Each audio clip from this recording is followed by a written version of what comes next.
Greetings, pro wrestling fans, and thank you for joining us at the Pro Wrestling LookBack Podcast. I'm Nick, and I'm sitting here with... What up, Donna McGregor. Oh, that's a good one. I haven't heard that one yet. The man, the myth, the legend. It's Younger. What's going on, everyone? I like that one, too. The man, the myth, the legend. That's the new one. We'll see if that's here next week. Thanks for joining us, Pro Wrestling LookBack Podcast. This is the Roundtable, episode 32. WrestleMania weekend, boys. Fuck. Woo. How was it? Long.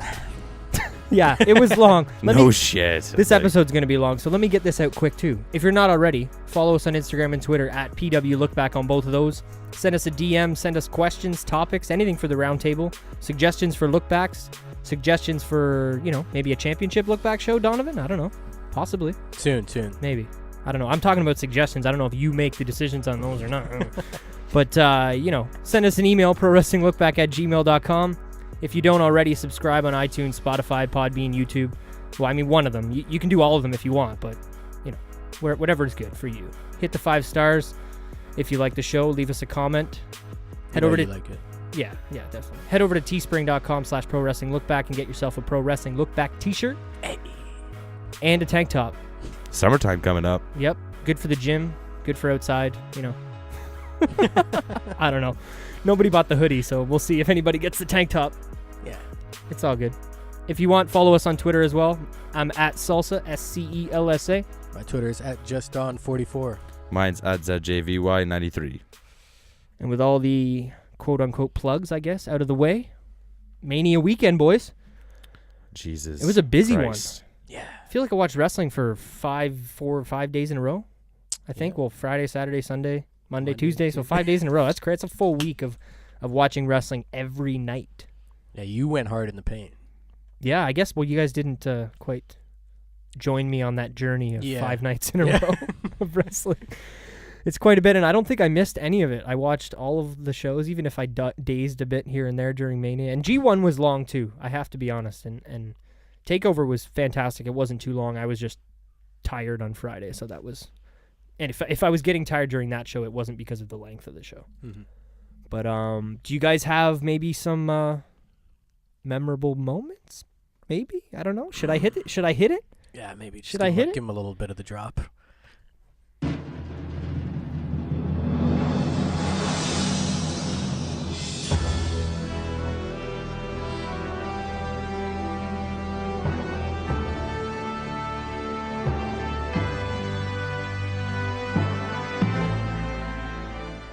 Moments of the night.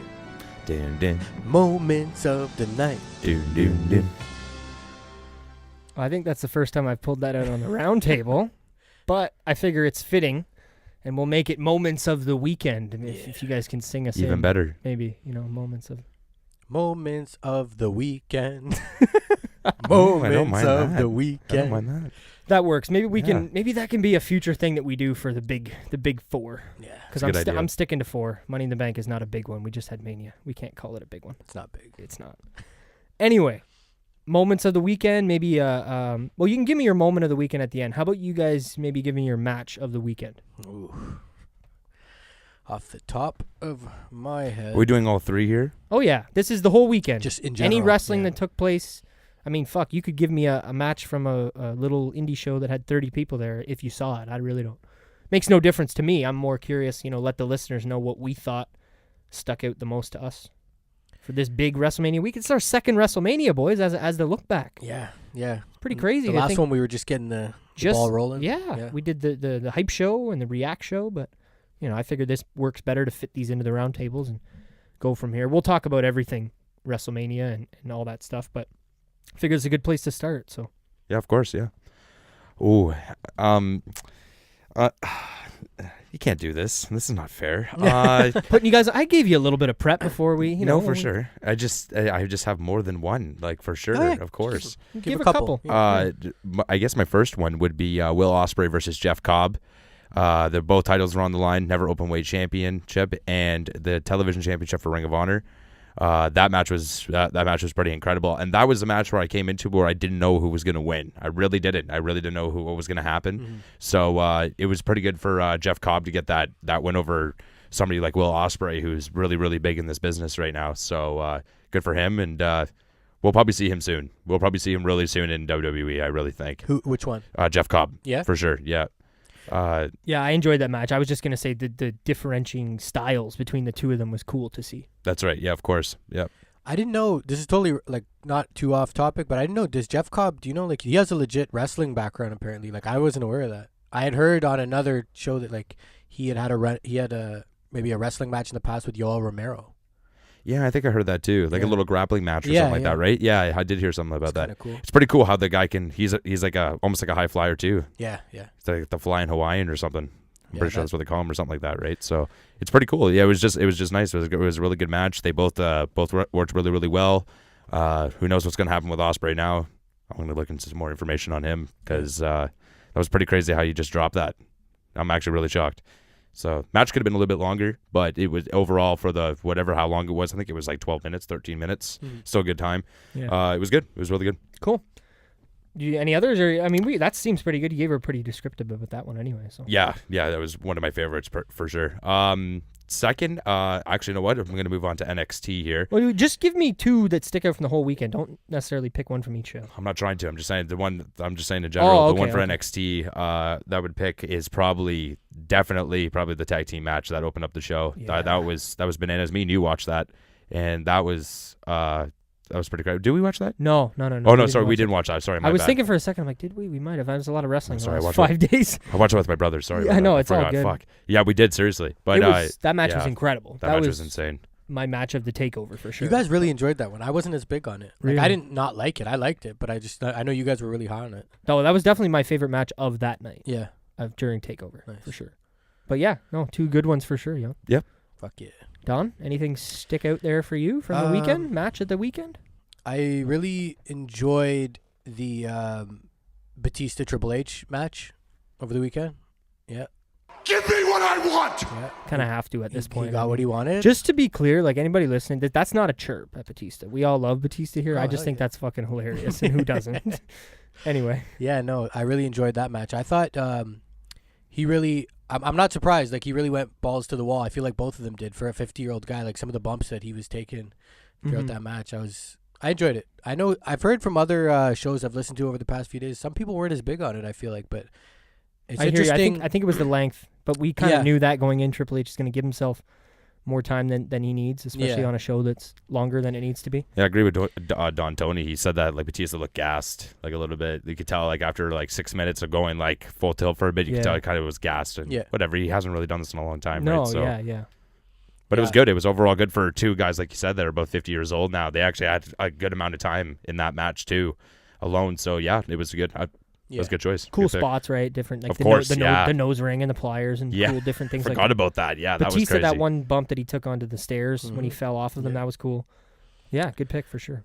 I also really enjoyed the match between two. I'm not going to go too deep into them, right? But from NXT, I really enjoyed the Riddle Velveteen match. I like the story they told in that match, and I also really enjoyed the Walter Pete Dunne match too. So those are probably three of my matches of the weekend. Yeah, standout ones from the weekend. Yeah, no, those are all great picks, and I mean we'll go a little deeper into. We'll do like our full kind of WrestleMania react in a little bit here, but I figured this is cool to talk about some of the standout stuff. For myself, boys, cliche as fuck. I got to go with the main event. That Becky, Charlotte, Ronda triple threat. Not only just the moment of that finally getting this end of this 5-month story.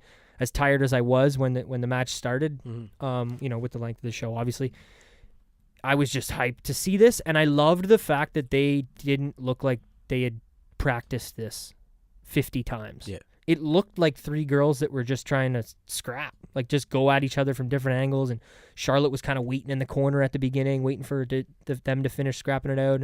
I don't know, just that alone, them, and then obviously, Becky winning and celebrating with both, and that being the final moment of the show. I would have loved to see a little longer of a celebration, as crazy as that sounds, but it's like at this point, the fucking show is however long, just drag it out a bit longer, especially for the people on TV. It's like the people in the crowd can leave now anyway. If they want to leave, Becky's already won, they can leave. Yeah. But for us on TV, I would have liked to get a little bit more of a moment with her in the ring and her two belts. It felt very rushed. Yeah, it definitely did. But that one stood out for me. And then, like Younger said, the tag match from NXT, that one was really good. And not that there's any specific spots or anything, but the triple threat, and we'll get to it later, but the triple threat ladder match, it's not that I want to say it was a match of the weekend for me, but it definitely was better than I was anticipating going in.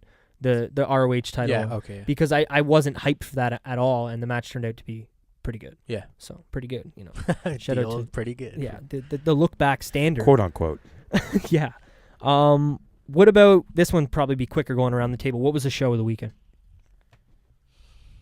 Well, I already know what my answer is for sure. So yeah, we'll I think you. I'm on the same page with Yeah, you. you're usually first. Younger, we go here and Okay, sure. Yeah, NXT by hands down. yeah. Anything that was it the length or was it the It all, would- all title matches or was it just the style of wrestling? It's everything you just said. I think it was great timing. It was about 3.5 hours. Yeah. Every match was good. It's not like there's not one. I think the women could have done a little bit better, but that was still good. Like every match was really, really good. And no fluff. Literally Yeah. nothing. Like it was really, really good. They did a really good job. I think that's the best takeover in my opinion that they've ever done. It's certainly up there in that upper echelon. If it isn't the best, it's in the category of the best ones that there have been. Yeah, I would say so. with the Brooklyn one and stuff like that. Yeah. Yeah, Don, you same? Yeah, same page. Definitely, I'm going to say NXT. I didn't get to watch the full G1 show with you guys, but what I did see, I enjoyed. Yeah. You watched majority of it. Majority of it, yeah.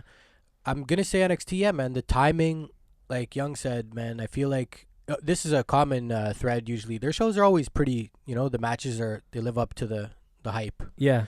I was into it pretty much the whole time, other than, and not to knock on the main event, but I was just really tired because I had watched the replay of the NXT show. So it was like 3 in the So morning at that it was point? pretty late. I was just kind of dozing in and out during the main event, but other than that, I loved it.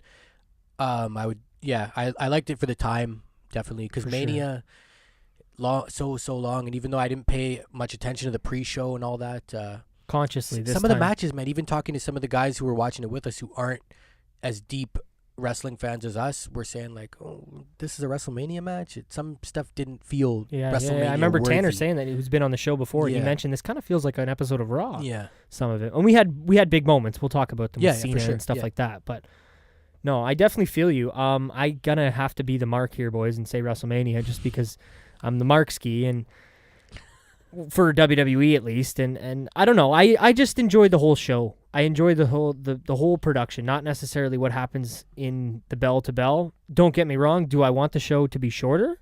Yes. Do I want it to be as short as NXT and maybe some people? No. I like they could make it 5 hours and I'd be okay with that. It's the extra 2 and the 2 hour dragged on slow motion fucking pre-show that we get.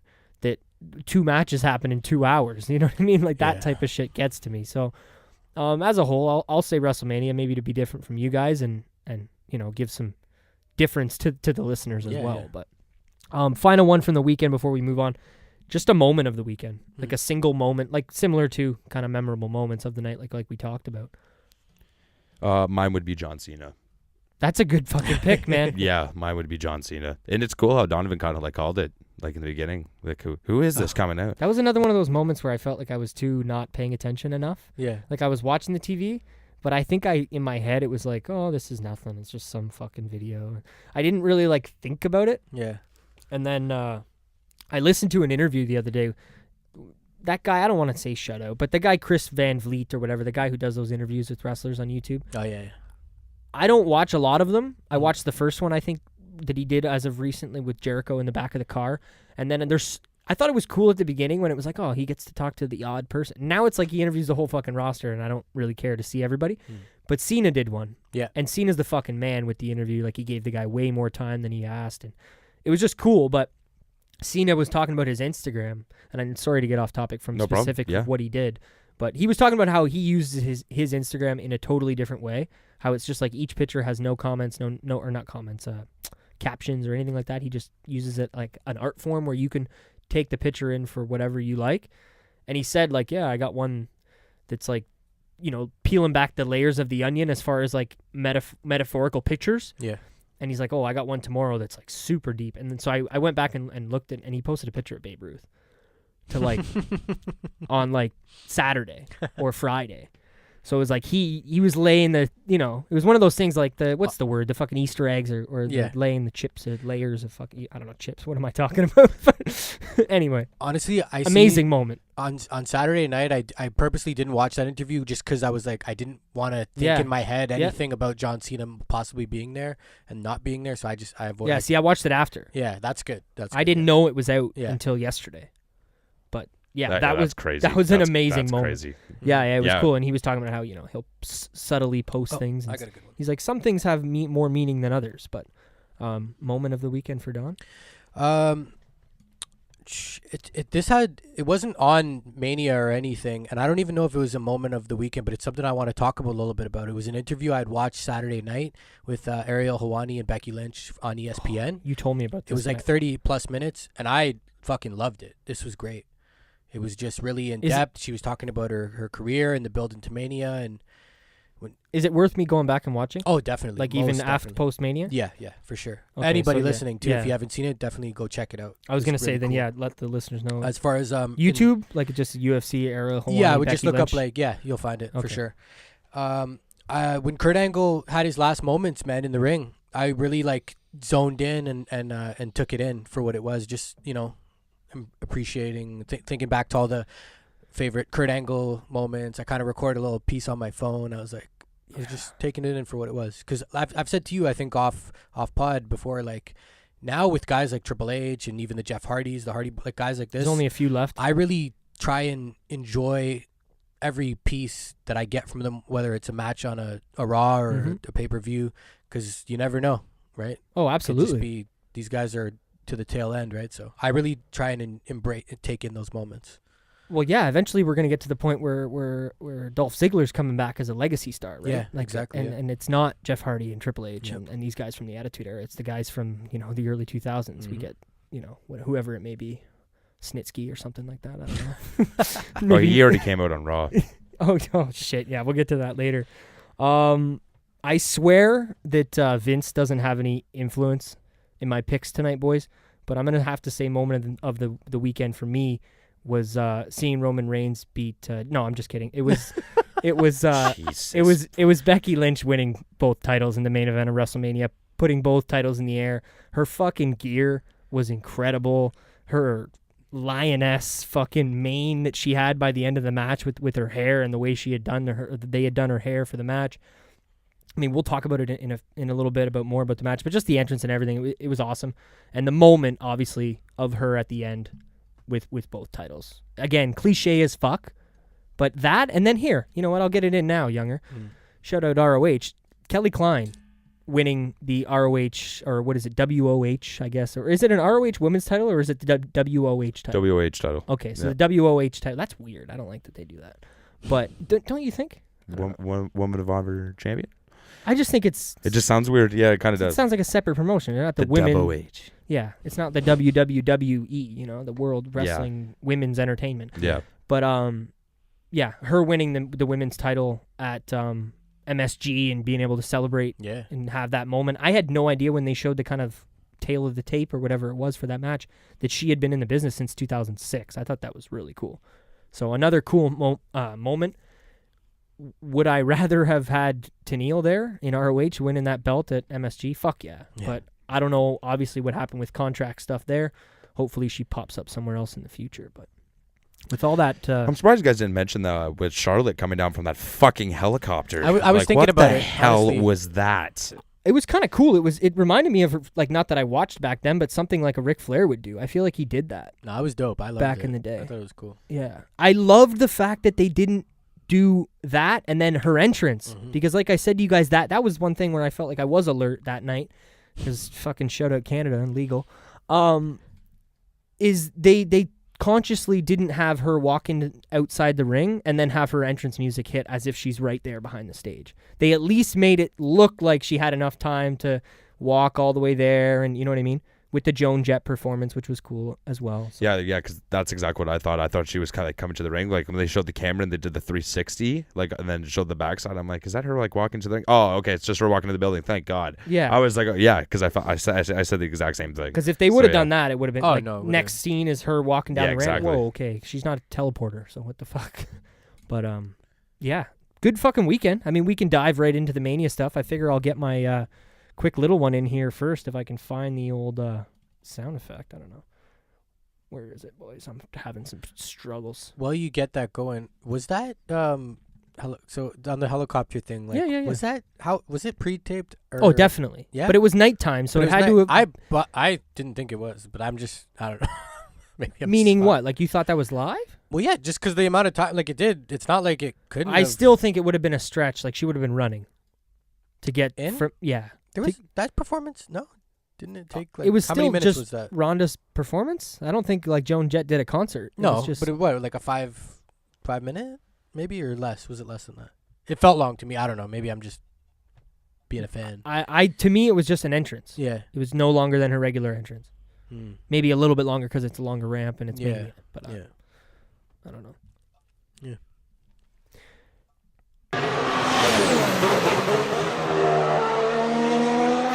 Fuck, I love that sound. This is a quick one again, boys. This is a race weekend. The race is this fucking weekend in China. I talked about it last week. China. Yeah, 2 a.m., 3 a.m. race start for us here in Canada. I don't know, depending on where you're listening to it. Go check your local F1 listings. But yeah, this is the little F1 update once again. You know, feel bad like we talked about last week for Charles Leclerc and the loss that he had to swallow. Let's see if Ferrari... Time to rebound. Time to rebound, fellas. Come on. Yeah, Younger's the Ferrari fan of the group. I mean, again, anybody listening, if you don't like this stuff, just hit that little fast forward button there for maybe 2 minutes. Because me and Younger are big F1 fans and we want to find a way to mix this in once a week. But yeah, I just want to see if Ferrari can bounce back because realistically, like Mercedes should not have won the first 2 races. Definitely not the second race. Potentially, maybe not the first. Who knows? With damage and stuff. I mean, Bottas killed it, but you never know. Let's see if they can bounce back. I would love to see that. And then I talked about last week just the standings. I'll do that once a week, and I'll just do the top 3. Bottas, Hamilton, Verstappen is the top 3. And yeah, I don't know. Who can come out with the win? We'll see, Young. Like you said, in general, yeah, it's the last couple of races, Ferrari's been getting slumped big time. So, but whatever, Mercedes, it's not like they have... They deserve the wins, though, too. They have good drivers, you know what I mean? Bottas has been off to a good start. Vettel, you need to pick it up, bud. I'm getting pissed off big time. So I'm expecting big things this weekend from both of those guys. So see what happens. Yeah, I'm hoping... And shout out to Alfa Romeo, too, with 10 points already. Good for them. Absolutely. Good for them. They're ahead of Racing Point, Lance Stroll. But, yeah, so we'll see what happens. Yeah, so. That's what I was just going to say. I hope to see a little bit more at a Racing Point. Being a Canadian team, it would be nice to see them doing well as well. He needs to figure it out, too. But seeing McLaren and Lando Norris doing well is making me that too. No. That I completely agree with that. It's nice. It's really nice. Poor Russell. I mean, Jesus. Oh yeah, down in Williams. But goddamn. If you guys like this, DM me. Maybe we can make it longer at the end of the show or beginning or something. I don't know if you don't. If you do, it's all good. Thanks for listening to the F1 update.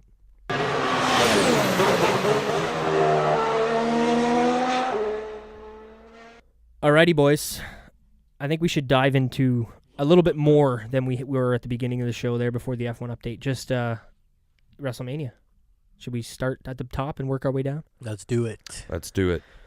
Well, we talked a little bit about it, but let's talk about the entrances to the main event. We had Joan Jett performance, the helicopter we talked plenty about, and Becky Lynch with kind of her regular entrance. What was your guys' thoughts on? Give me the thoughts on the whole match, but I figured I'd start with the entrance. Man, you know what I thought was cool about Becky? Not even so much her entrance, but her appearance. And I don't know if you guys picked up on this, actually, because when we were watching it, the hairdo, right? So that same hairstyle she rocked at SummerSlam going back, and that's kind of the birth of the character in a way. Like at the end of that match with Charlotte and Carmella, like she had that similar hairdo. That's the makeup on her eyes there and everything too, right? Coming out beside her. The braids on the side or the braids? Yeah, because she's been rocking that for a while, but the poofiness. No, the poofy too, yeah. That's what I was going to say. SummerSlam. That's dope because that's good detail work by Donovan there because I didn't pick up on that. All full circle. It was nice. I love the little things like that. It was cool. Oh no, for sure. Like you said, man, I thought it was very physical. I enjoyed it for that. Yeah, no, but right before we get into, I was just gonna say I loved Becky's fucking entrance, man. I loved that they didn't do much because it's not her, and I love extravagant, crazy WrestleMania entrances, but the fact that she just came out with the man on the screen, the fucking worst WrestleMania set in the history of WrestleMania sets. Is it? In my opinion, yeah, it is. It's the worst. Worse than... Did you like one better? Yeah, I did, because there was no set. With Lord Alfred and the guys in the background? Either way, I just... Jesus. In my opinion, that was the worst WrestleMania set or staging that I've ever seen, in the sense that it was it looked like a movie theater screen, and that was it. Of the modern era.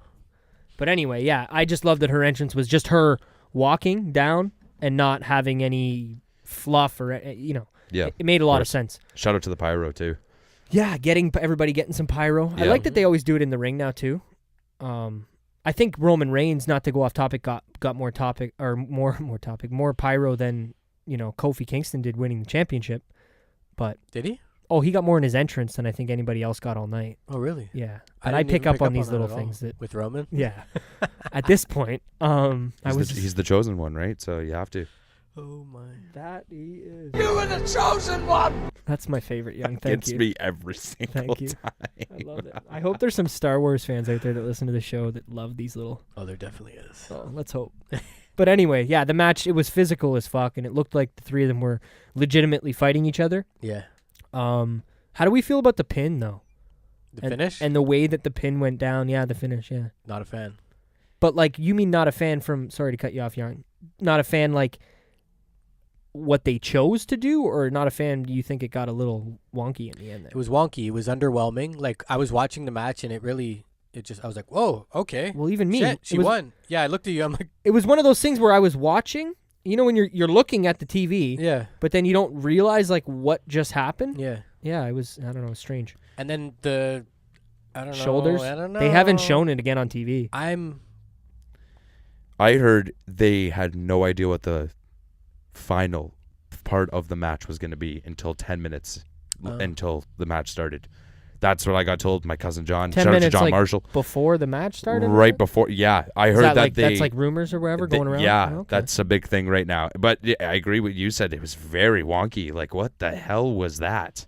At least try to make it I know they kind of fucked up, right? But at least try to make it a little bit, I don't know, try to make it a little bit more clean. At least try, you know what I mean?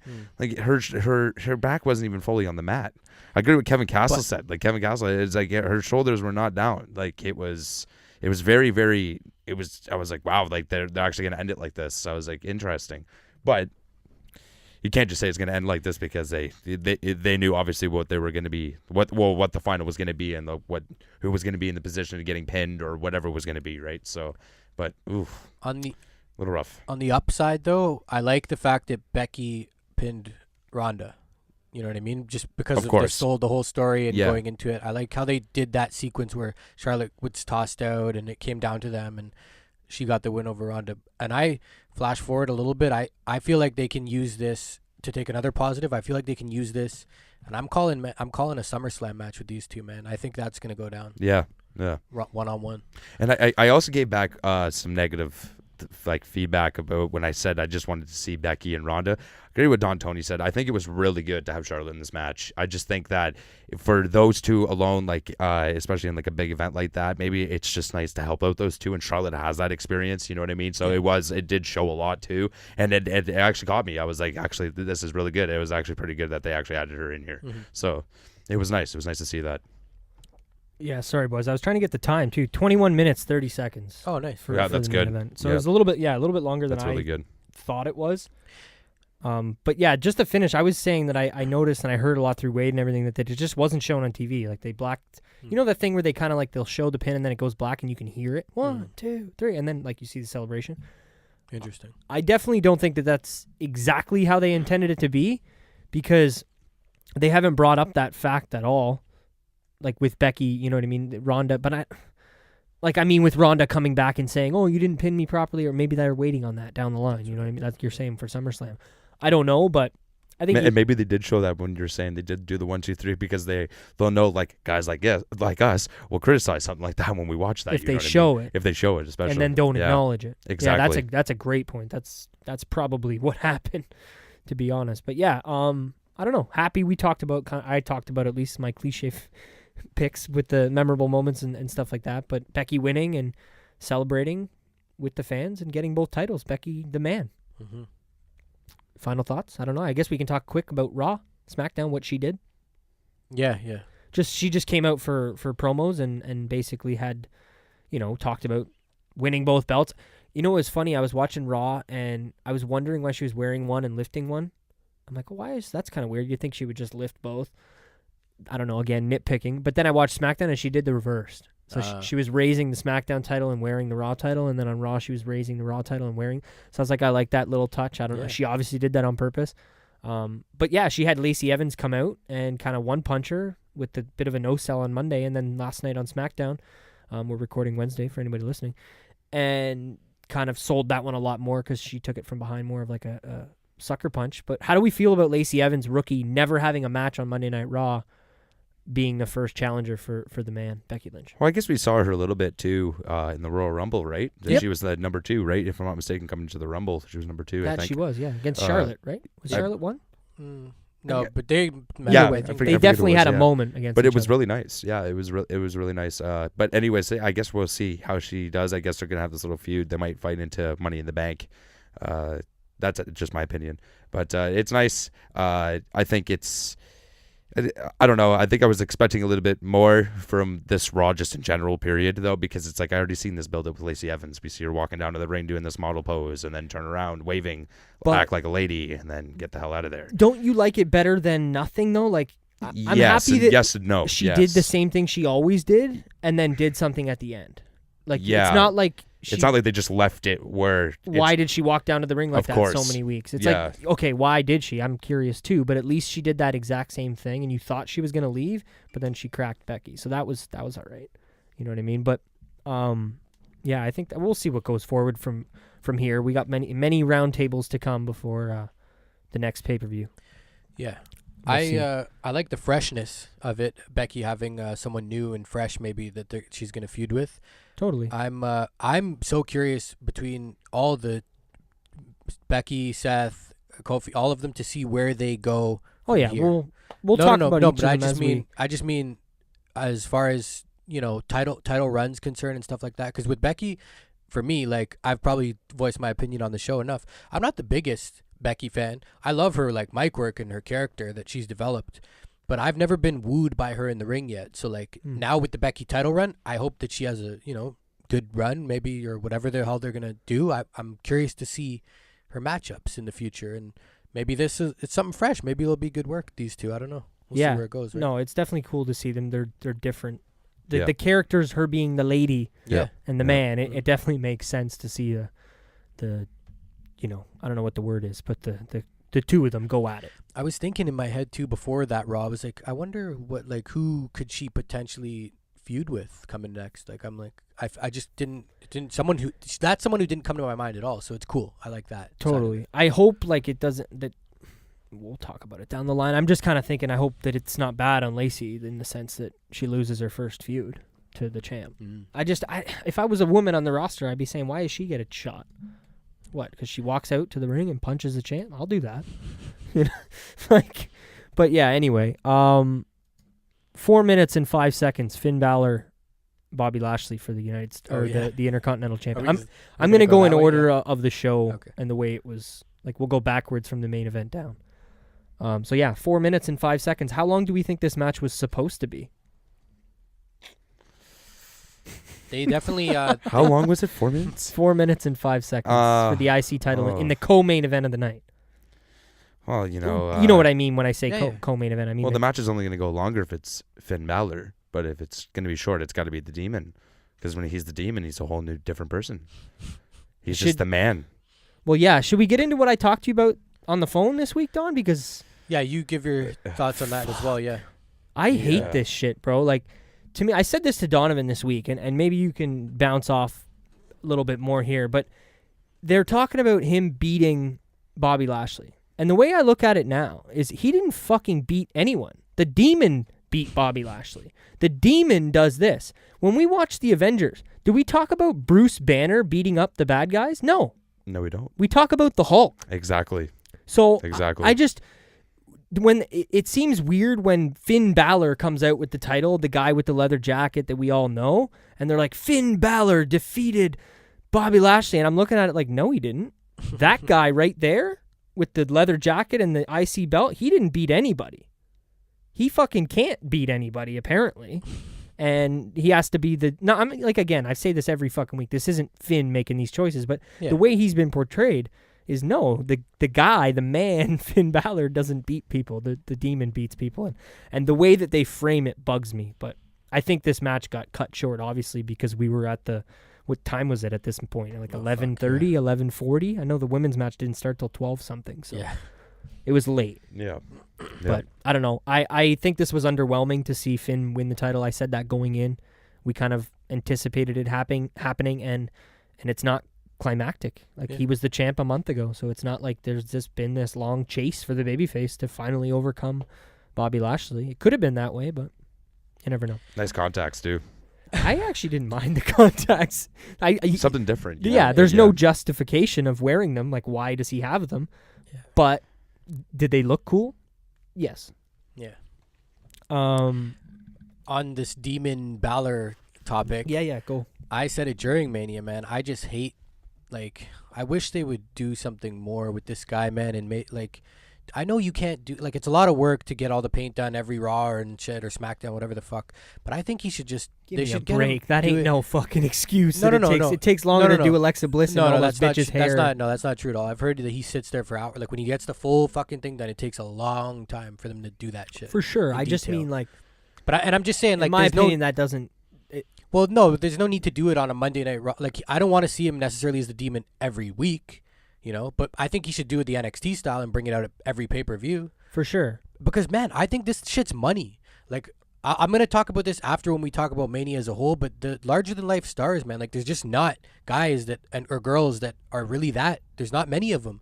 And I think that, man, this character has potential to be something big. Like, I thought that in the beginning. The paint, the kids, and everybody, guys like him, girls like him. It's a cool look. Yeah. It's something that it's marketable. Masks, paint, whatever the fuck. Like, yeah, remember we went to the Oscar show last year? That we had that kid. You brought the kid on the stage, and it was like full demon outfit and on. He's a good wrestler. Yeah, like, and that's another thing too. I mean? Yeah, no, for I'm sure. with you, man. I'm with you. The only thing I didn't agree with was the paint taking too long, because it's WWE. They'll fucking do whatever they got to do. But I don't want. But if trust it's a me, 7-hour process or a 5-hour process, like, and the guy's gonna have to go there extra early and doing house shows, and like, no, for sure. I trust me, and I don't want to see the Balor or the Demon every week anyway. I'm not saying that that's what I want. I just meant, like, you know, I don't know. Anyway, I don't know. I don't know. I hope to see more in the future from Balor and more Demon as well. As funny as that might sound. But yeah. I am the game. How did we like this one? Hey, was I right or was I right? I just want to ask you that, because we didn't actually talk about it at Mania. Because I know you, Young, I'm talking to you at this point. You were kind of down on the show, you know, at this point of the night. You were or even before this match, I want to say, and I said, hey, I looked at Younger and I said, hey, don't worry, man. Triple H and Batista, they'll bring it back. They'll bring it all together for us, you know. And they did. 24 minutes and 45 seconds. I don't know. Did you like it? Did you hate it? How did you feel about it? I have mixed feelings about it. I think it was pretty good. It was interesting how much time they got and, like, where the spot was in the night for the match too. So that was pretty interesting. But yeah, I think for two guys that are pretty much way out of their prime now. Sorry, I was going to say a little bit out of their prime, way out of their prime now. They're 50 years old, great shape and everything. It was really good. And we knew that, like, Batista was going to be probably a little gassed because he hasn't wrestled in a long time. That's completely understandable. But for him to say "see you later," like, type of thing, it was good. It was really good. I enjoyed it. I really enjoyed it.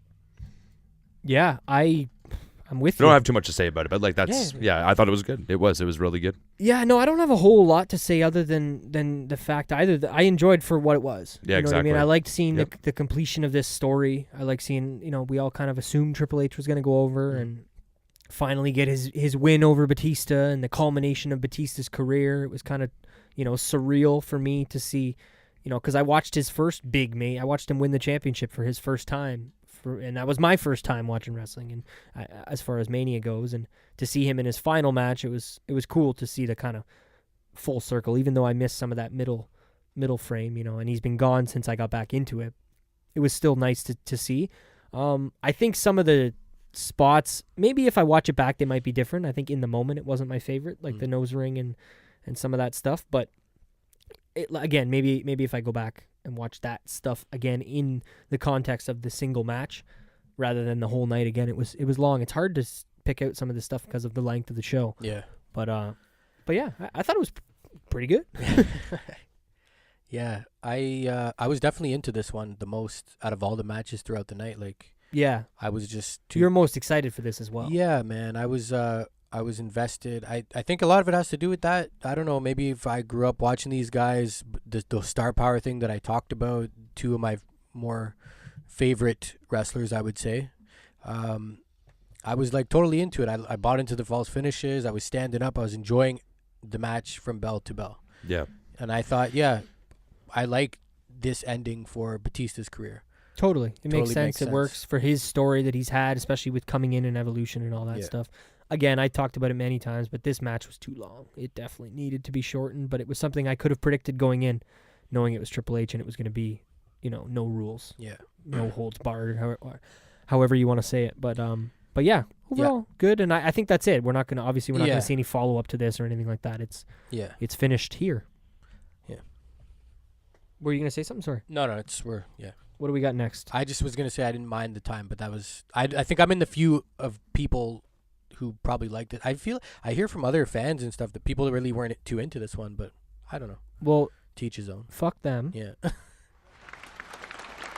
This is what we think. Agreed. Yep. Good match. I've already played it once, but next. You were the chosen one! Is that where this was? Our boy Roman Reigns versus Drew McIntyre. This is, again, I'm going by Wikipedia, but it's okay. Yeah, No, but this looks correct to me, no, especially with Finn Balor and Baron Corbin. Or no, I missed that. Oops, we'll talk about that in a minute. Yeah, Kurt, right? Kurt, that was in between Finn and Triple H. Okay. Was the Kurt, and we can talk about that now, but we might as well. I played the sound. Yeah, we got it. Let's get to it. Roman, and there's not much to talk about anyway, other than Roman's pyro and him beating Drew pretty fucking quickly. Monday Night Raw, baby. Yep. That's what I felt like I was watching. Yep, literally Monday Night Raw. Fuck me. Yep. If I didn't know what the bathroom break it was going to be of the night, the bathroom match, but that was the bathroom match right there. I was pissed because I was thinking I thought this was going to be sick as fuck. How Especially long? the Scottish psychopath. He's not psycho. We got to talk about 6 minutes. We got to get 10-10. So you're not far off. 10 minutes. 10-minute match, I guess, is okay for what they did, but it was like you said, it was just a Monday Night Raw match. I felt like they could have squeezed in a commercial break in there and it would have been fine. It literally felt like Raw. Yeah, you're taking the words out of Tanner's mouth there. I think he said it during this match too, man. I think it was. It was the spear and the 1, 2, 3, and he's like, "This is just normal Raw stuff I'm used to." Shout out to the seeing. casual fan. You know what I mean? Yeah. Shout out to the interim, your boy. But yeah, not much more to even talk about there, I don't think. The way it ended, it was just very abrupt. Yep. Yeah, we'll see what Roman does going forward. Hopefully. And this quick point, sorry. Yeah. So there was I heard there was a little bit of booze for Roman, but not like of past. Like people definitely cheered when he came out. Oh yeah. And someone brought up the point that I was listening to, saying that people just aren't really invested in Drew. As what a do you bad think guy? of that? Yeah. And I think kind of feel that. I think they were. Yeah. But I just feel like it's just flat. But he wasn't 3 weeks ago when he was fucking beating the fuck out of Dean and beating the fuck out of Roman Reigns on his first night back after cancer. I felt like Drew has gone up all the way from 4 weeks leading into Mania, and then losing to Roman in 10 minutes the way he did just put him back down to where in the sense of the way the company's treating him. But I mean, just as far as the crowd giving a fuck, I just feel like you know what? When I heard that, I was like, God damn, you're right. This guy's a bad guy. I really feel like people don't boo the shit out of him. Well, he showed up with the bar this week on SmackDown, so that's one way to get booed. They don't cheer the shit out of him. Like, he's just there. I feel him as a big heel just because of his entrance music all the time, and I'm like, here comes fucking badass. It does sound you know like what I mean? Here comes like Joe's music reminded me of that this week actually on SmackDown. Now that you say that, anyway, I don't know. I feel that. I totally am on that. I get it. Like, I just feel like he's just kind of there. Like, yeah, I'm very curious. They better not drop the ball with him now, and he better be challenging somebody, whether it's Kofi or fucking maybe not Seth, but Kofi would be nice. Kofi might be a good guy to get some of that bad guy heat on him too. Yeah, you know what I mean. He can beat up all the whole New Day maybe if he finds a way to do that. Mm-hmm. Anyway, I think that's more time than we thought we were going to give to Roman and Drew. Since we missed it, my bad completely. This match took place in between the Finn Balor and Triple H match. Baron Corbin in his final match against Kurt Angle. Well, you know what I mean. Kurt Angle's final match against Baron Corbin. You suck. Yeah, how did you feel about that? The end of the match.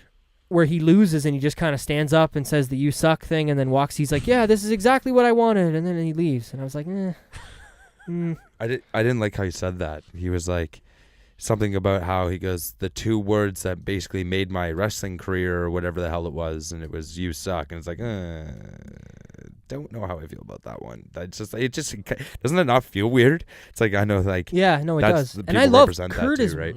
One of my favorites, man. Kurt, course, like, fucking, we can give Kurt the dabs all day on being one of the best that there is, probably a top 10 of all time in my opinion.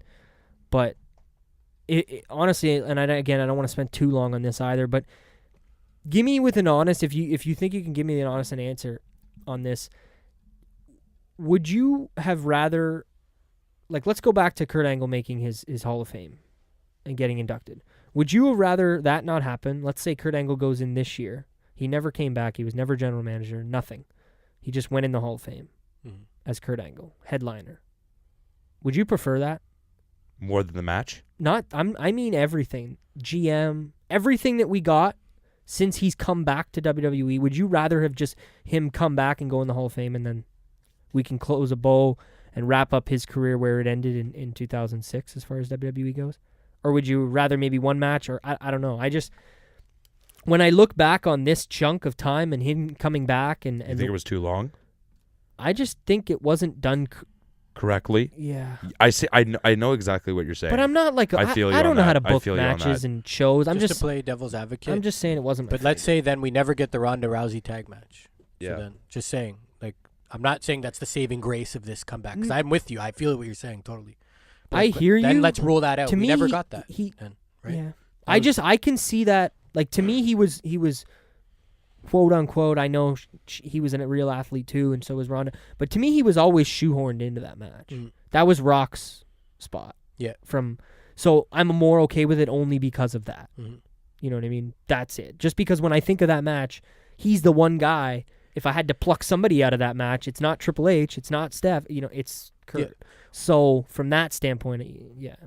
Me, I can say safely that I wouldn't have rather that though, man. I'm so happy that he, even if it was underwhelming, I'm happy he got to do a little bit of stuff and end his career here in WWE. For sure. Like, I'm not saying I would have. I'm trying to get no conversation. Like in a wrestling sense too. Like totally. I'm glad that he didn't just come Hall of Fame and then we would never get to see him in a WWE ring, because like I was. Like when he got inducted and he kind of made his GM run and come, I was like, okay, maybe we'll get to see him, wrestle. I don't remember if he'd wrestled before or after. I was confused on. If I could have done it my way, when that was, it would have been one match at Mania, even if it was against a Baron. I don't care who it was. Yeah, one match at Mania the same year he goes in the Hall of Fame. Yeah, like Sting. Oh, he still gets a match. Then it's a different thing from me too, though. And that just the one match, and he gets to fucking train for that match for 6 months. And bump and practice and make, like, so it's smooth for him and he's not worried. Not that he wasn't smooth in this Kurt Baron stuff, but he wasn't though. No, but he wasn't. And going into it, the matches, they weren't the best. Yeah. And I love Kurt, and I hate to say it, but Cena said it in that Van Vliet guy interview. He said, like, I don't want to be the guy that's out there that people paid their money to see, and the people are. Well, that's what a lot. With, he's not really what Going back to Triple H and Batista, I think those two are on this, like I've heard in an interview. I feel like this is their last chance. That's what I mean. Yeah, if they waited longer, it would have been that for sure. That's what I'm saying. Totally. Triple H is gonna have to hang it up soon too. Totally. So yeah, okay. If we're doing it that way, I didn't know that's what I thought maybe just a Hall of Fame. I'm just trying to. Yeah, no. Like but I said, we're talking a while on this, but either way. If we're doing it that way, yeah, Hall of Fame, one match Mania, I'm totally cool with that. Yeah. I do like this. Putting over like I don't hate it as much. Like I'm not a big Corbin fan, but like it's something. That's how you do business in the wrestling world, man. That's Batista how it's talked done. about it too, right? Yeah.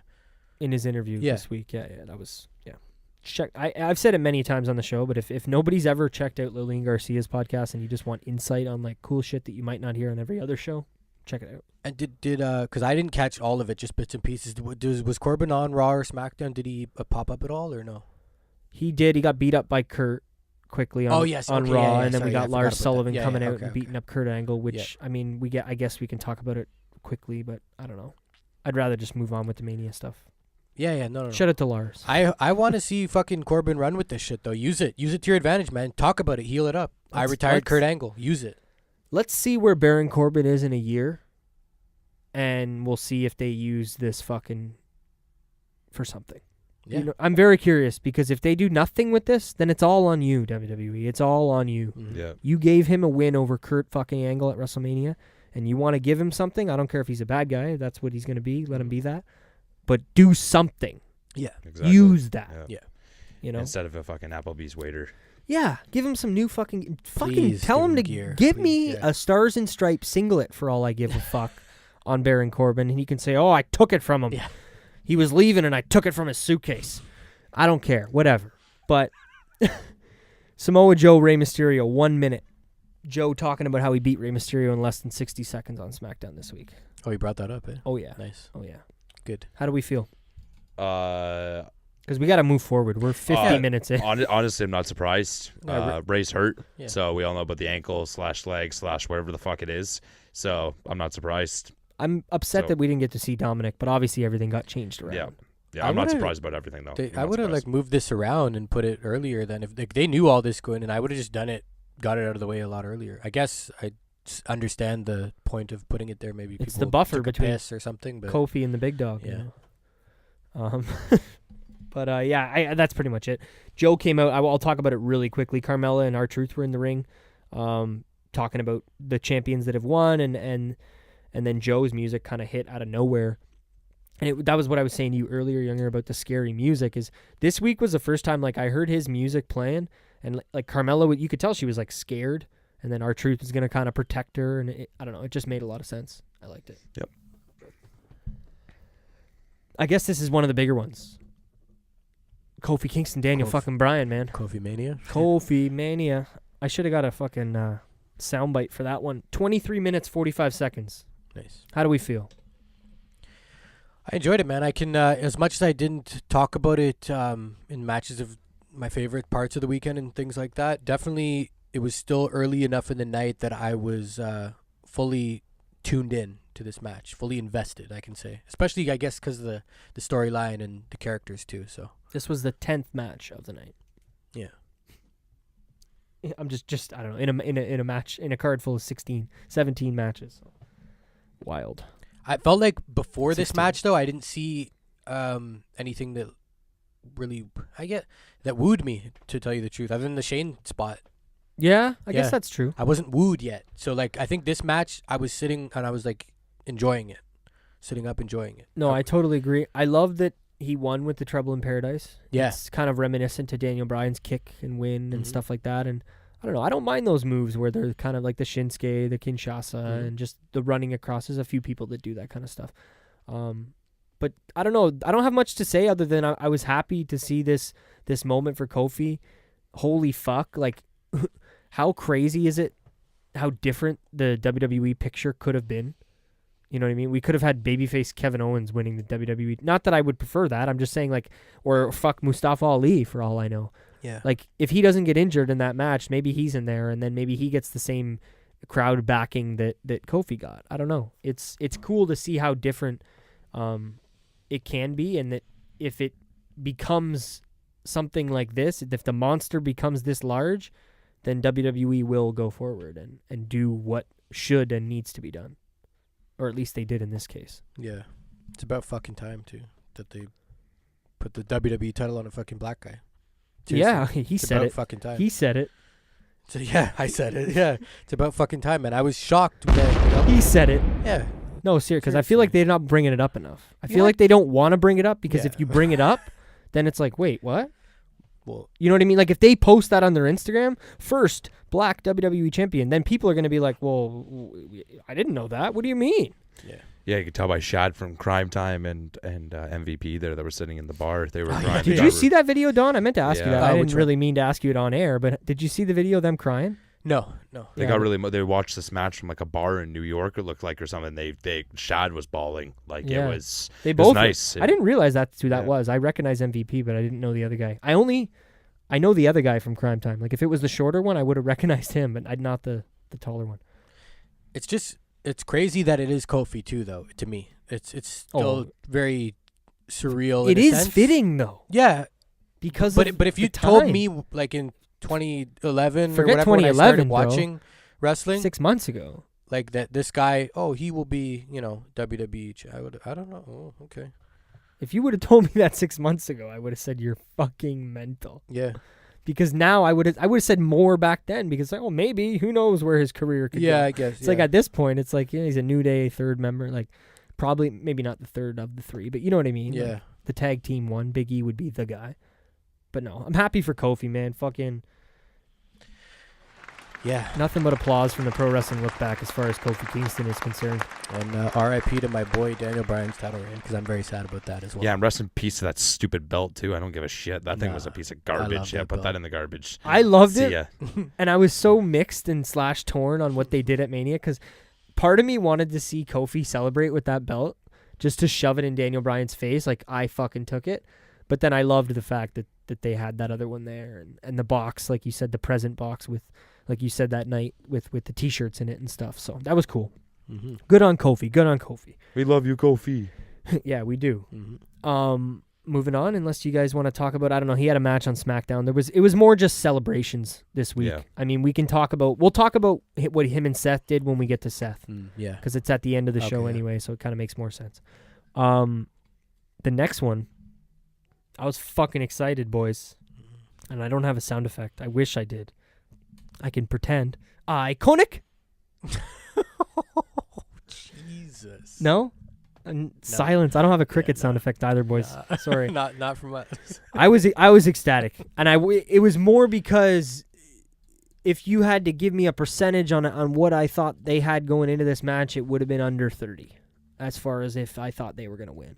You probably would have picked everybody but them, maybe. No? I wasn't. No, Not I would Nia? have. I would have picked them over Tamina and Nia. No offense to them, but that's just what I would have done. So yeah, I was ecstatic to see them finally get their chance. I've talked about it many times on the roundtable. I've watched them in NXT from day one. I saw their whole little journey. Yes, they're not the best in-ring chicks around, but they're good looking. They're good on the mics. They get booed. They're heels, and I don't know. And they're from Australia. Yeah, they're from Australia, and if WrestleMania is gonna be the fucking super happy show that everybody gets on, and it's the show at the end of the year, and everybody's got to have their moment, then why not give them a moment? Like, if this was a show that was 4 hours and didn't have every single roster member on it, and they were getting the spotlight, maybe it'd be more of an issue. But at this point, it's like, I don't know. Is it that bad? Is it really that bad? How long are they gonna have these belts? Yeah. You called it too, eh? Yeah, you did say they were going to win too. No, I didn't. At WrestleMania, I think, didn't you? I think you I said I wanted them to. Oh, you wanted them but to. I didn't think for a second. Like the only person I would have said that had a lesser chance, like I said, was Tamina and Nia. I would have said Becky and Becky. What the fuck am I saying? Natalia and Beth Phoenix. Beth, not Becky. Yes. So yeah, I don't know. I was happy to see them win, and we'll see what happens going forward. I don't think they're gonna have them be the champions for any long extended period of time, but maybe they should be though. that's what I was just gonna say. For all I know, they'll hold the belts till SummerSlam, and then it's a massive moment when, Casey Catanzaro and fucking whoever else beats them. I don't know. They need more people like the Iconics that are tag teams, that are women's tag teams. And I'm very curious with the fact that these belts are unified, quote unquote. There's only one belt for 2 shows. If they go to Raw next week in the Superstar Shakeup, and we'll talk about it next week, what happens with these belts? Are they on Raw or are they now on both shows? Like, is that how it's? Have they clarified that now that they're going to be defending them everywhere with the Superstar Shakeup? Oh yeah, I guess they haven't, but I just assumed that they were always. I do too, and I think they might have with Sasha and them, but it's just I know everything's been a little wish-washy this week with people coming back and forth on other shows, so I don't know. I'm just not that invested in the women's tag division. As cool as the belts look, like you said, I just feel like there's not really that many teams. No, but maybe that's why they gave them that too, because they're a team and they've been a team. Yeah, and they've never really. Yeah, I'm okay with it. I don't really care though at all. Like I just don't care. Like I'm just not invested in this whole division as a whole. But that's because there's nobody to be invested in other than them and Sasha and That's Bayley, what I mean. Yeah, who are there's now nothing broken up. Like, going on, but even going into it, like when they started, there's never been anything for me to really turn my head and be like, oh, I might be interested in that. I hear you. I'm not a massive tag team guy in general. That's why I was surprised that NXT match stole the fucking almost the weekend for me. Seriously. But yeah, Shane McMahon and The Miz. And Mr. Miz. Oh, fuck that. Yeah, Mr. Miz as well. You Mr. guys get into Potato this. I'm going to step out for 1 sec. Yeah. Where do you want to start on this? Well, I guess I can say that I can appreciate the involvement of the dad only because of the story that it told. You know what I mean? Yeah, because like how he already got involved in the first place type of thing. Yeah. So like that makes sense. I expected him to be involved in some aspect. Yeah. I'm glad it wasn't like too much. It was just he's so awkward, man. Yeah, he is. That is so awkward. Yeah, he is. It was just kind of funny how they brought him in. You know what I mean? Yeah. With that what kind of fucking stance was he doing? That fighting stance, it looked like the Notre Dame Irish fucking That was mascot pretty, stance. Like, yeah. you know what I mean? But it was very interesting. Ever since Traffic Stop / Fastlane, or whatever the fuck you want to call it, it's just it was just really interesting how he was pretty much part of the story the whole time, which was really cool. So. But on the match side of things. Match side, anyways. Yeah, match side. Fuck me, man. I I enjoyed think it. these two brought it. These two actually brought it. I actually liked this match a lot. The ending was whatever. Kind of. Did you not like it? The ending? I didn't mind it. It was I did die though. It was really funny when Miz did suplex Shane from that fucking 20-foot whatever drop it was. Yeah. It was just funny at the very end. All you see is Shane, and he's pretty much dead, and he's got his left arm just over him, just chilling, and it's just like the ref goes, "Oh, okay." I don't know if you noticed the ref. He was like, "Oh, okay," like 1, 2, 3, and then that was it. He was like, "Oh shit!" Like, I didn't notice the ref. yeah, it was actually pretty funny. He was like, "Oh," and then 1, 2, 3. So yeah, it was cool. It was good. It was a good match. How long was the match? This one was 15 minutes, 30 seconds. Really? Seems about right. Yeah, trippy. Okay, cool. Because I actually thought it was a lot shorter, to be honest. So maybe because I was so amused into the match, then probably was so like right into it. A lot of like they took it right out of the ring immediately, eh? Like they're only in the ring for not even 2 minutes, 3 minutes, and that was it.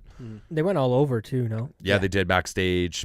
I think a little bit backstage. I think right, or by the More like in the crowd. the crowd. Like that's what I meant. Like the Yeah. set area that's back there with the crowd. The best set of all time. Yeah, that's right.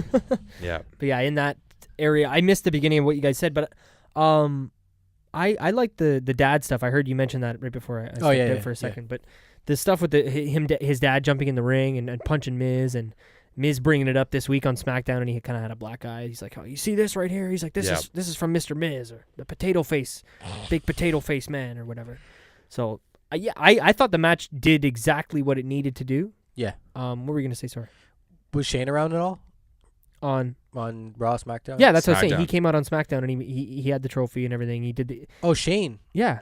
Oh, you said Miz. Okay. Yeah, sorry, did I say Miz? Yeah. Sorry, I meant Shane. Shane came out and it looks like this basically nothing changed. Like he's still the best in the world. He's still got the trophy in the ring. He's still holy fucking screaming at Greg Hamilton to do a better version of his ring announcement. Like it was insane. Yeah, he brought him. He dragged him by the tie, Dragged brought him him. right up. And when he was dragging him, he was like, "I want you to repeat yourself the whole time when we're going up here," like type of thing. Yeah. And he was like, "Repeat it," and he goes, "Ladies and gentlemen, the best in the world." Because they did a storyline, like he grabbed him. He's like, "Do it." He's like, "Honestly, Shane, like I had some fans kind of approach me before the show, and they told me that if I say that you're the best in the world, that they're gonna do bad things to me or unthinkable or whatever." I don't know what he said, but yeah, he's like, "I can understand that. It's Brooklyn, Oh man. Yeah, so you have to go back and watch that. But all I want to say about the match, and I said it during the match when we were all together watching it, when they were up on that platform, scaffolding, whatever you want to call it, when they were up there,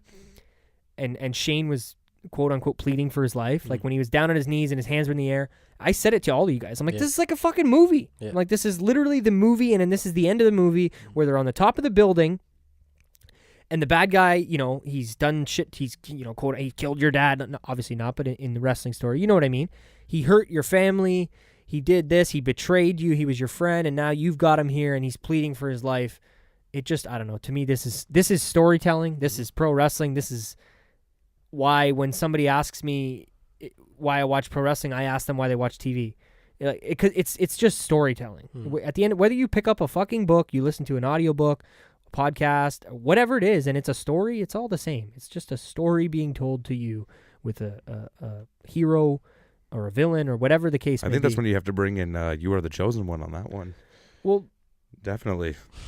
You were the chosen even though one. that's my quote unquote quote for Roman, that's still, you're right. Yeah, it's, I don't know. I love that. Moments. I love that fucking moment, because that to me is where I can look at it and say this is no different than any other TV show you watch with a storyline. Yeah. And then they go off the building, and you know what I mean. And the bad guy turns in midair and whatever, you know what I mean? Like, he gets the best of him, and we'll see where the story goes from here, because I don't think this is over. Well, I totally forgot about this. I didn't even bring this up. I think it's totally over, because I think we all know what's going to happen right now. I think it's about that time, fellas. The bells. And you guys already know what's going on right now, and I don't even have to repeat myself. So No, for anybody who's relatively new to the Look Back, this is Younger talking about Miz taking his time off for the baby that he never got last time, and maybe he'll get twice as long this time, Young. Yeah. Hopefully past SummerSlam, and we'll see what happens. But yeah, I called it. It's about time. I called it. It only took fucking over a year, but yeah, it's about time, and we'll see what happens from here. Well, he wasn't on SmackDown, but we'll probably see him again. Yeah, I'm usually wrong about this about 99% of the time, so we'll see. Please, don't do this. Literally. Literally. but yeah. So that was, I think, all we can get out of the Shane match. But yeah, tag team fatal 4-way match for the WWE SmackDown Tag Team Championship. The Usos, Aleister Black and Ricochet, Shinsuke Nakamura, and Rusev, and who was the final team? The Bar. The Bar. Forgettable for me. I hate to say it. I know SmackDown. I know some people enjoyed this match. I talked to one of the people I work with today, and he actually mentioned to me, "Oh yeah, that tag match was pretty good. I liked with the Usos and them. It was a good match." And I was like, "Yeah, it was." But one sec. I just personally, this didn't do it for me. This was my pee break. Does that guy watch Raw and SmackDown every week? Or often?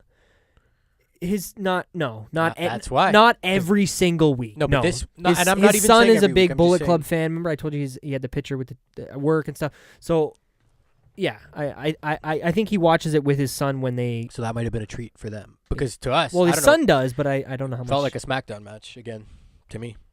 Whatever. No, totally. This was kind of forgettable for myself, and I don't know. Like I said, this was my go outside and take a well, not go outside and take a piss, but you know what I mean.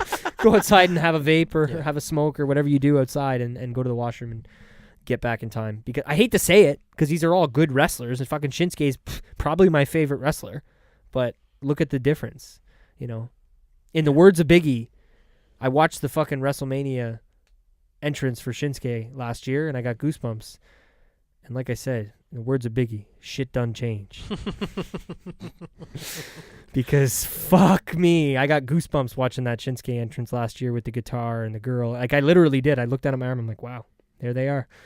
And it's night and day for Mr. Shinsuke Nakamura. Yeah. I seen a picture of him and Coda this week. Yeah. And I was wondering if Coda was like asking him, so how you feeling about your tag team match? I don't know. Yeah, that's a beautiful red dress that you could wear to the Grammys too. So Younger's been chirping Nakamura's outfit for the past 2 months, but that one literally looked like a dress. So another one, 10 minutes and 10 seconds. Do you guys have anything Nice. to say about this? Not really. No, not at all. Yeah, no. Honestly, I'm not joking. No, Not at all. that's fine by me. I don't even know about you two, but not at all. I just don't really have it. Yeah, I gave my spiel. Donovan Yeah. did, and that's pretty much it. Randy Orton, AJ Styles. Oh, I don't have the sound effects. Which one? Just keep going. Just talk Is about it- this is it match. They don't want none? No. Shout out to the 500 people that were sitting in the 500 seats that couldn't see the match properly, apparently, from the lighting, due to the lighting, which Randy came on Twitter and talked about. Is that his so excuse, though, for having like a subpar match? Or? No. That's Holy like. Christ. Hey, I'm wow. sorry, man. I'm sorry. Wow. Keeping it real. Wow. Wow, you just went there. Okay. Yeah, you think it was a subpar match, eh? Wow.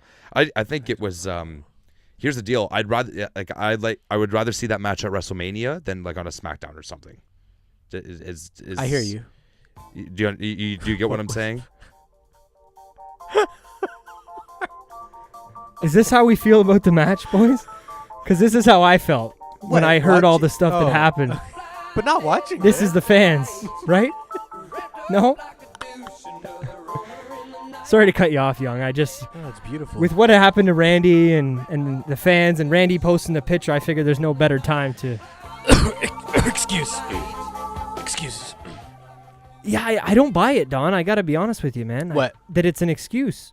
Just because this has been an ongoing thing at WrestleManias for 3 years now and other shows. With what? The lighting? With the lighting. Randy. No, Randall. fuck, Jesus. I'm Murphy. sorry, man. You guys heard me on the fucking pre-show or whatever, hype show, whatever you want to call it. I was excited, and I was not feeling the same after or during this match. Other than the two very extremely nicely executed drop kicks from both men. I really enjoyed those. Yeah, and those were good spots, not to continue with your The jokes, exchange but of the they top. actually were. No, seriously. Yeah, that's what I mean. Yeah, they actually were, and I don't know, man. I thought the match was fine. Obviously, the lighting stuff and the jokes I'm playing here didn't affect us watching it on TV. Yeah, of course. But when I heard that was a thing, I wasn't surprised for a second. I loved the fact that Randy took to Twitter and posted a picture and acknowledged and was upset that his match wasn't able to be seen by people that paid significant amounts of money. But once again, I've said this on the roundtable before. Look behind you, Donovan, at that picture of NXT TakeOver Toronto, and what's in the crowd? Darkness.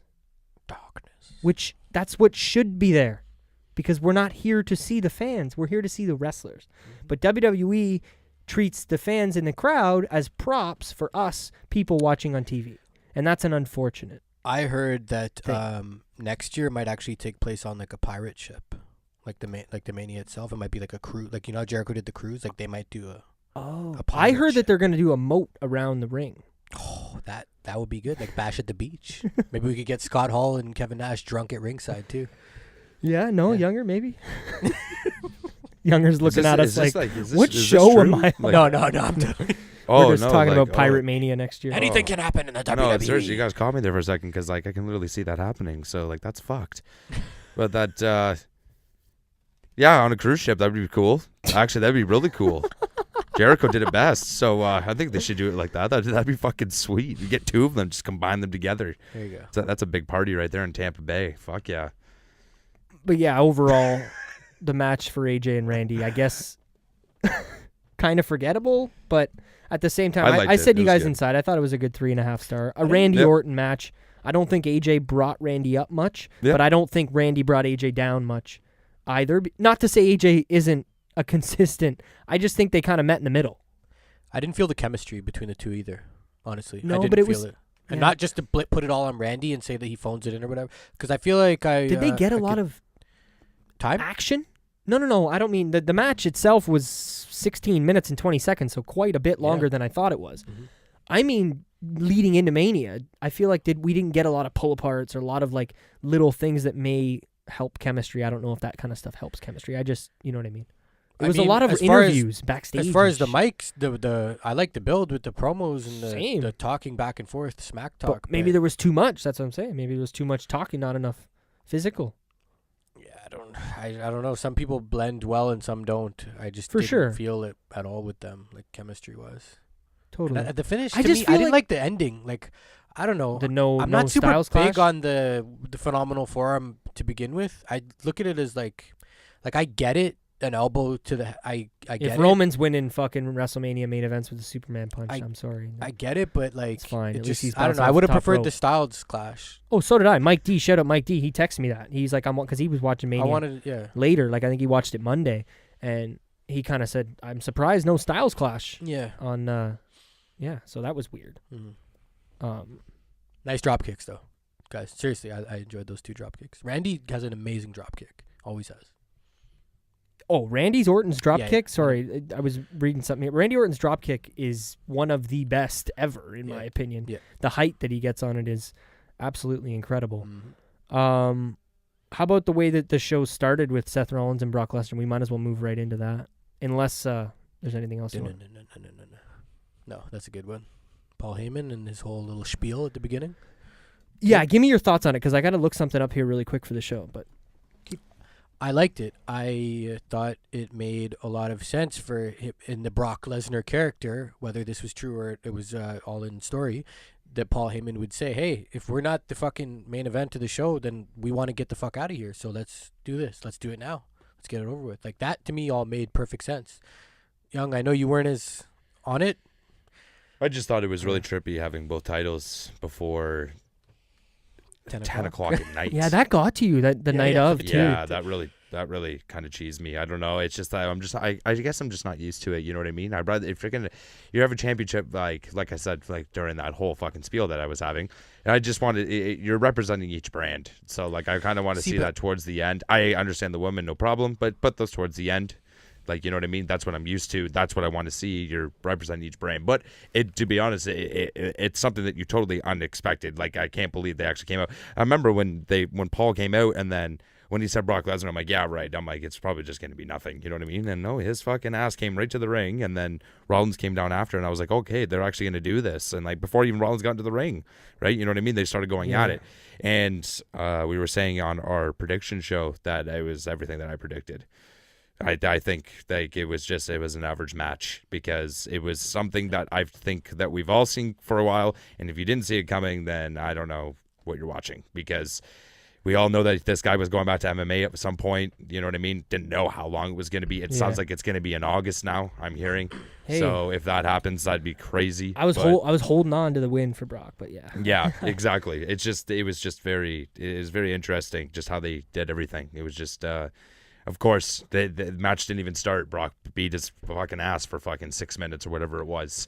And then... Question for you. As soon as it happened, he barely even took bumps, right? As soon as the match even started. He barely even took bumps because maybe they were just afraid that he was going to get hurt going into MMA. Brock, or back to MMA, sorry. Would you... never mind. I forgot what I was going to say completely. Okay. So put the match in a different spot? No, you know what? Now I remember. It was what Donovan said. Did you like the fact at least that Heyman made it make sense? Heyman gave us a reason. It wasn't just like Lesnar's music hit and then Seth and then the match started. At least we got Heyman on the microphone telling us, you know what? If we're not in the main event, then we want to get the fuck out of here. No, I agree. Yeah, I agree with that because I think that would have been very, very random. I think first of all, I think we all still would have kind of lost it, but we all would have been like, what the hell's going on? This is kind of confusing. You know what I mean? So yeah, I do agree with that. I think it was better to have him. Yeah.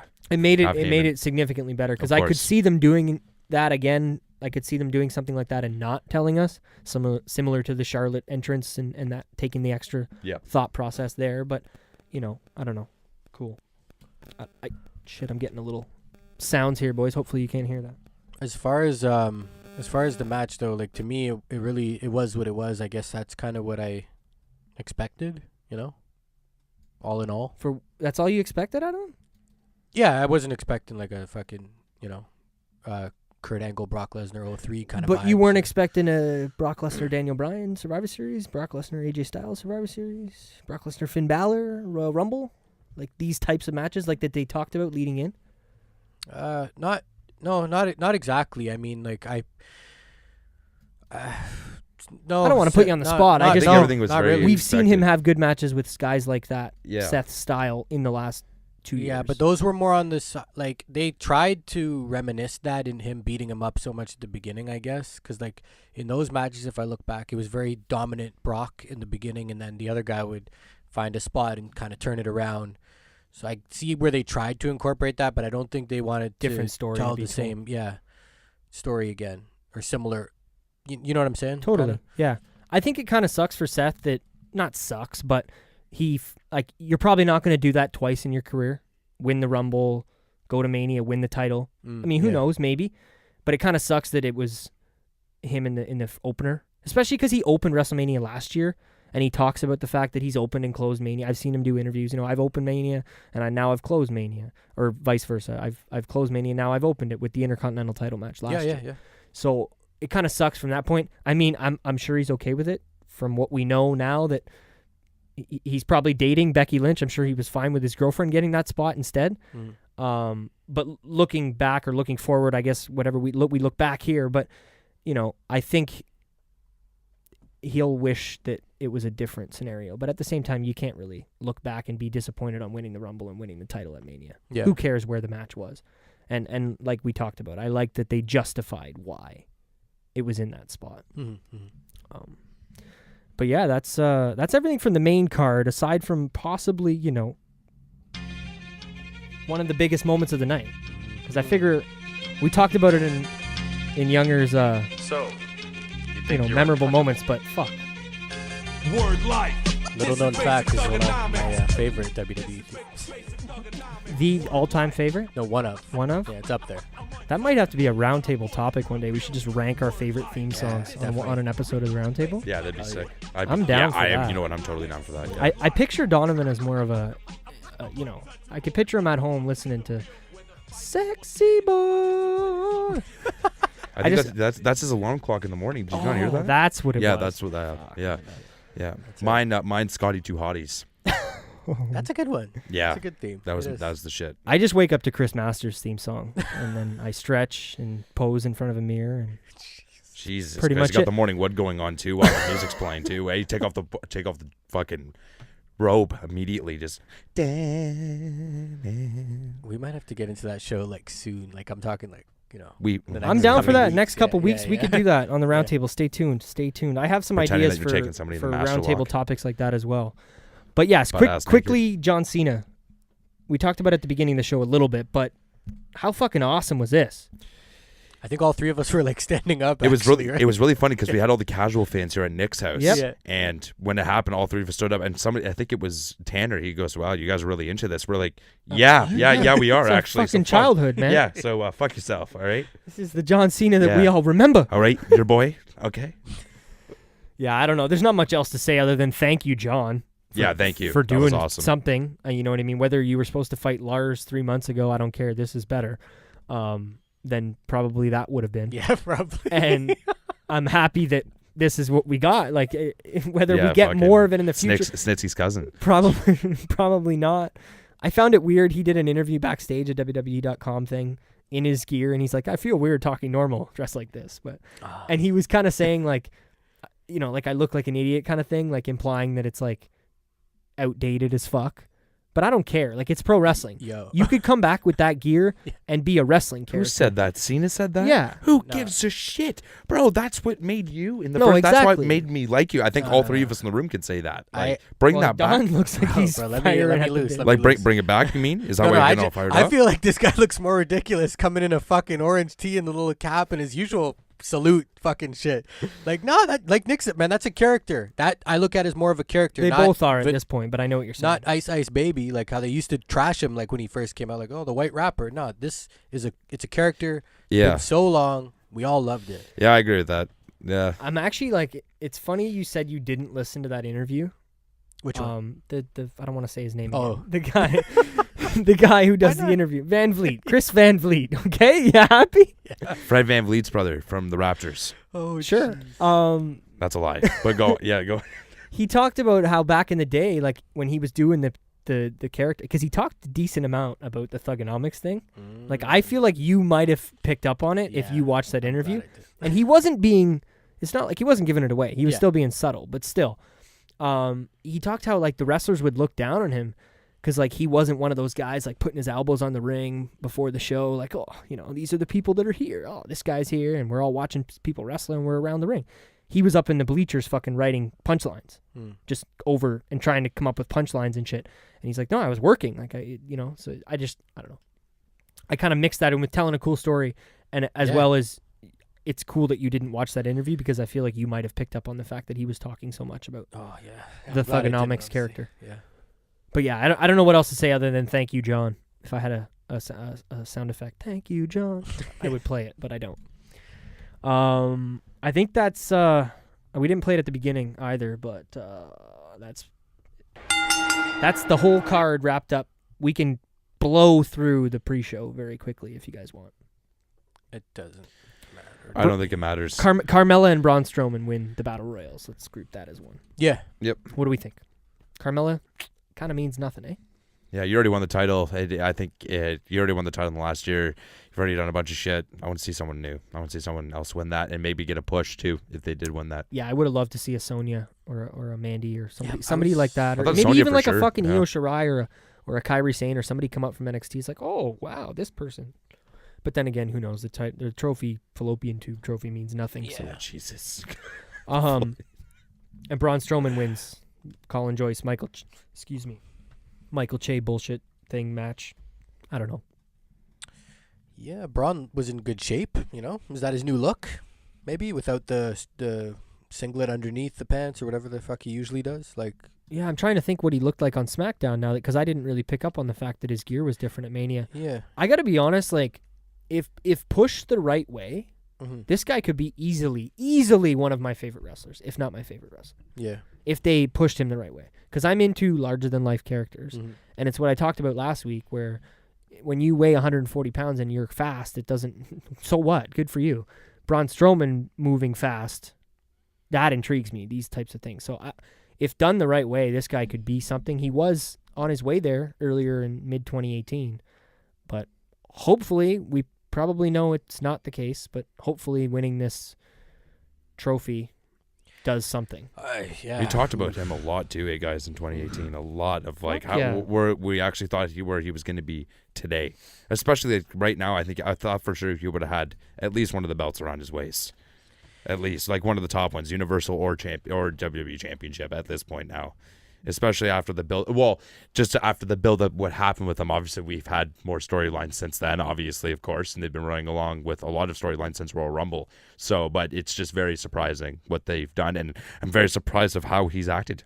He's acted very, shut the fuck up type of thing. Like, I'm not going to say a word. So, Yeah, he doesn't pipe up too much, but he's got a long career ahead of him. Sorry, I didn't know how to put that. That's exactly. Yeah, no, Yeah. I know what you mean. And Yeah. with so many superstars and wrestlers lately, putting their 2 cents in on social media, you're right. He hasn't been one of those guys to do that. But like I said, I think he knows he's got a long career ahead of him, and he's probably not going anywhere. But yeah, I don't know. I'd like to see them do something with Braun. Yeah, definitely, man. He's one of the few, like you said, with the whole star power thing, and I kind of spoke a little bit on it earlier. I just feel like he's got a good look, a good character. I hate the fact that I hope they tone down him talking more. Maybe it's too little too late. I don't fucking know. It might be. I like Braun Strowman. I know what you're saying, but it might be. I like Braun Strowman as a whole. So yeah, I would love to see, some good things to come in the future. Not enough, man. There's not enough of those guys. I'm telling you, not enough. Of the star power. That's another topic we'll get to in the coming weeks for sure. Absolutely. Fucking list. Kurt Hawkins, Zack Ryder defeat the Revival, win the tag team championships. Kurt Hawkins ends his 0-269. Yeah, they got a real hard on for Zack Ryder at WrestleMania, I feel like. Hey, but they didn't lose the titles on Monday. Oh, they didn't. I honestly didn't know. They did fought for them. Yeah, no, I thought maybe they. I didn't even watch. I just assumed they lost. Oh man! You should have just put Gronkowski and Mojo out there. Like it would have just, I think I would have been a little bit more interested. Like, They're waiting. Honestly. Gronk next year. I'm calling it right now. Gronk versus Jinder at Mania. My fucking god! Like that could be happening very soon, actually. Because Gronk might sign in the next year. I'm not. Guy. I don't really know much about him. Then you're a loser. I don't like. But he's bro. He's like he just seems like a tool. Like to me, I don't know. To me, he seems like the kind of guy from sports that you would want to take into WWE because he's charismatic. He's just a bro. Very entertaining. Yeah, that he's more than just like you know what I mean? Like he's larger than life. Honestly, I don't know. I just don't. I don't know if he is I'm just in the WWE frame, but I just mean in sports, he's larger than life. Yeah, I'll just say I'm not chomping at the bit for Gronk. I'm okay. I'm cool if he doesn't ever come. Fair I'm enough. Cool. That's like me with McGregor. That's kind of how I feel the exact same way with him in WWE. But he was tweeting all about congrats to Becky and Charlotte was working her ass off and Ronda. He's like, oh, Stephanie, this is harder than it looks. And he was talking with a fan about the championship with Jericho. Yeah, there's a lot of talks with him and people. Huh? You never know. You never know. I think that's it. Unless, Tony Nese, Buddy Murphy. Let's give him 2 minutes of our time at least. New York. The Shadows of New York. Yeah, the Shadows. They were in Jersey, right?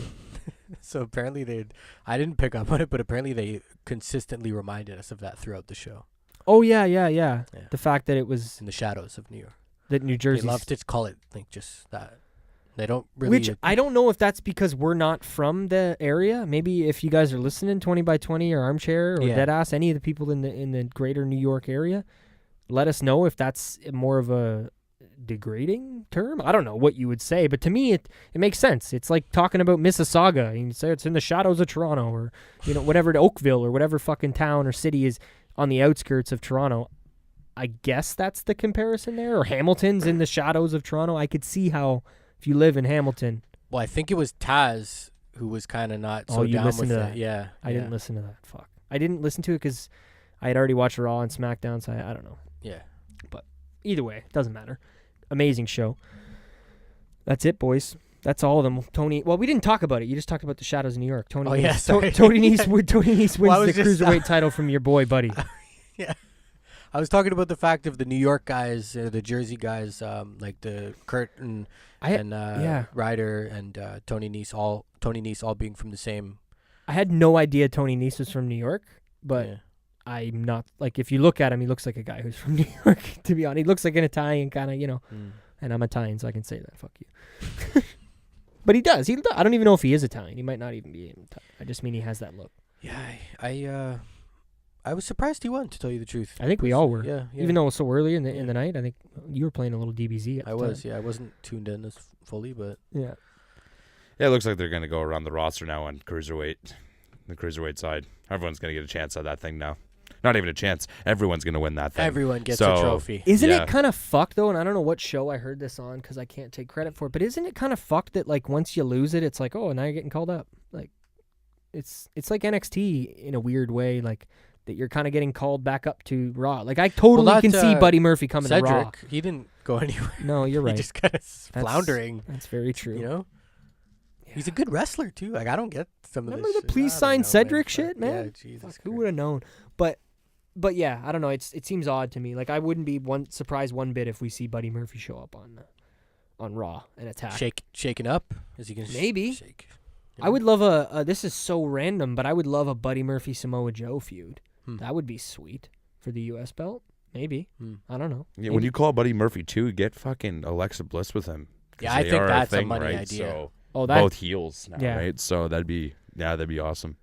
That'd be pretty cool. It's like a Zelina I'm and curious Andrade. if they're gonna fuck around, like, because I feel like if they, and maybe I'm an asshole for saying this, I don't know, but I feel like if they take into account the amount of people that are all dating each other, like, we could probably come up with the fucking roster shakeup right now, based on this guy's dating her and we're not gonna split them up and they're gonna be on this show and then we can't split up Naomi and Uso, so then the Usos are, like, I feel like if they think, and maybe I'm an asshole, but if they think about that shit as much as I'm saying they do, they shouldn't be, in my opinion. Cause, like, no, definitely not. you just fucking show up to work. Yeah, I'm sorry. There's plenty of people all over the country that don't see their fucking loved one every second of the day.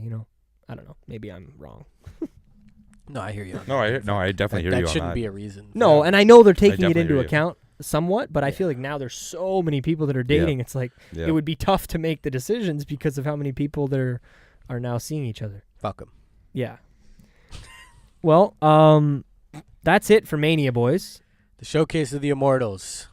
Unless you have some final thoughts, I'm gonna pass my. Maybe a rating from everyone. Oh, That'd be great. yeah, like maybe a Meltzer, rating. maybe? Yeah, like a Meltzy. Younger's Just like the favorite. LookBack Show. Just like the LookBack. Oh, where are we gonna slide on the scale? You want me to go first? I think you got to, because I don't know where I'm gonna put my Meltzy. Sorry, I just thought that sounded cool. I didn't want liked to play it. the Yeah, whole I thing. liked it. My rating is what are we gonna go? I'm gonna go 3.5 because I didn't hate it and I didn't love it, I'm going with But a it- 3. but it's not my favorite of since the 4 manias that I've now watched live since being back into the professional wrestling. It wasn't my favorite. It was somewhere in the middle. Did you like it better than last year? Both of you? I'm curious. I didn't. I think so. Yeah. I think my favorite, and this is another thing. Sorry. I just went down. Hands down. Better than last year? Oh, hands down. Last year was I don't know what to talk about. That's just my opinion, though. Nicholas and John Cena in the crowd sitting with the crowd the whole time, and That's another thing that dude, Cena talks it's just about in that crazy. interview, and that was like one of his favorite things he's ever done in his career. Was doing. He's like, if I could tell every single WWE superstar to do that, I would. Like I don't know. He talked about that so much. getting to watch the just that whole. He's like, I fucking loved that storyline because it was me. And he's like, and I loved going every week, and the fans are like, oh, Undertaker's gonna show up now. No, they're not. And then like, what's he really gonna go to Mania by himself? Like, anyway, that's off topic. He just loved that storyline. Yeah. And for him, it was a lot of fun. Where were we? What was I saying? So you gave it a 3.5, or Yeah, Three. but there was a reason I started talking about John Cena. I don't remember. Well, I just asked you about last year if you liked this Mania better than Oh last yeah, year. no, I was gonna say I'm with Younger in the sense I like this year more, but not like to me they're and my hands are pretty close right now. They're a lot closer than what Younger had said. Yeah. But I think my favorite out of the 4, 31, 32, 33, 34, 35, I guess that's 5, What's the one is before 33. that? The one with in Orlando with the thrill ride, the ultimate thrill ride. The Return of the Hardys, right? Yeah, Two? that was probably Yeah, my okay, favorite yeah, Mania yeah. since I've been back think into it. I'm on the same page. Yeah. But anyway, yeah, I'm gonna go 3.5. Younger with a 3. Yep. Don, I'm A 3, worried. a solid 3. A solid 3. Yep. 2.5. That's where I would expect you to Yeah. put it, honestly, from Yeah. what I've heard. And that's only in now. You know, if you were to ask me 5 months from now if I get to watch it again, I might feel different. It might change. It's just with all the wrestling and the talking that we do currently, I don't know if that's had a lot on me. we talked about that this week, actually. Yeah, I don't know if that had a lot on me because I'm thinking in past years, did I do that? Not really, but Yeah. yeah, no. How do you guys feel about G1? What's your rating for G1? Well, that's kind of where I was just going to go to next. I was going to see how much you guys want to talk about that stuff. But yeah, let's do that. Do you want to talk about matches from G1, or do you want to give it an overall rating or moments, or what? You can kind of steer the ship if you want. You know. First, I'll just give my rating first. I'll give it a 3.5 out of 5 stars. I thought the entire thing was beautiful. The stage, especially how big everything was. It was really, really, really well done. I was really quite impressed. I agree completely with that. Yeah, I hope they do some stuff more like that again. It was really nice for people, especially people like us in North America that don't really get to see that shit over in New Japan a lot too, right? Because they're always over there. Ring of Honor is a little different, obviously, but that was really cool. That was awesome. Yeah. Yeah, I was really impressed. But I'm giving it a 3.5 out of 5 for me. Everyone it was a good show. Yeah, I think I'm right there with you. 3.5 probably. I enjoyed it. I loved the set. Obviously, probably better than WrestleMania in my opinion. Yeah, for sure. Just because it was at MSG and it was different. It was cool. I loved the fact that they had, and I think Donovan or one of you guys showed it to me, and I didn't even notice. But the two, the corners. So how they had 2 New Japan corners and then 2 ROH corners. Yeah, me and you talked about that. Yeah, with the turnbuckles. Yeah. And I don't know, I thought that was wicked. Yeah. And it was a fun show to watch. It was long as well. Don't get me wrong. Like, it wasn't like an NXT in that perfect little time frame, but it was a good show to watch.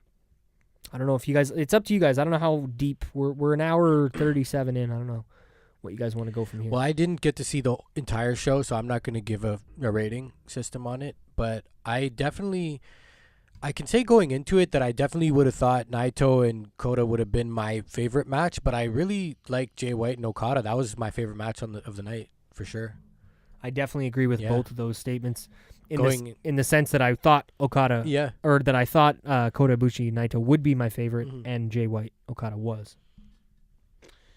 Yeah. Like I said before in the last podcast, I was expecting a lot coming out of Jay White coming out of this. I thought, like I said before, it was way too quick when they put the belt on him, but I can also understand because Tanahashi looks like he's 85 years old wrestling in the ring. So, but from that point, I think Okada did work, and I think it was really cool how Okada said, "Yeah, like let's do this at MSG." You know what I mean? This is huge for both of us in both terms. You know what I mean? And it was really nice. So I like that, and I completely forgot about the Ibushi and Naito. That match was insane.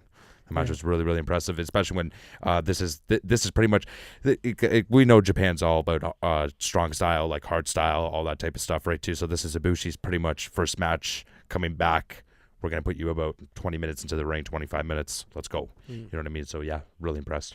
I wanted to ask won the belt too. So because going into it, you brought that up a lot. Yeah. Whether win or lose, you wanted to see Jay White bring it. Even like when we were watching it. Yes. Did you feel like he brought it? I did. In a in-ring sense. Yes and no. Yes and no. I think it could have been a little bit more. I felt like I almost felt like it was rushed. Really? Yeah, a little bit. I just think it was just from what's Nick's saying, it's just like WrestleMania. I think it was just a little bit too long and stuff. I don't know. But usually when you have your main event, you have the most time anyways. You know what I mean? People are supposed to focus on that. That's the main reason why people are here. But I had both points for him. You know what I mean? It was like it was good and it was bad. You know what I mean? But overall though, from him holding the belt because he's representing that brand of New Japan, like it was pretty good. It was pretty good. I didn't mind it, and I don't mind him losing. I really don't, because I also thought it was too quick that he had that belt. So see him build up and then see him come back. So Another one, I just random about more Jay White. Do you think ultimately this could lead to him winning the G1 tournament and challenging Okada that way? The G1 Climax. Yeah, the G1 is coming up. You know I forgot what I mean? about Do you that. think ultimately that's where this could lead to? That'd be a cool story, I think. Yeah, for sure. Yeah, I could definitely see that. Yeah.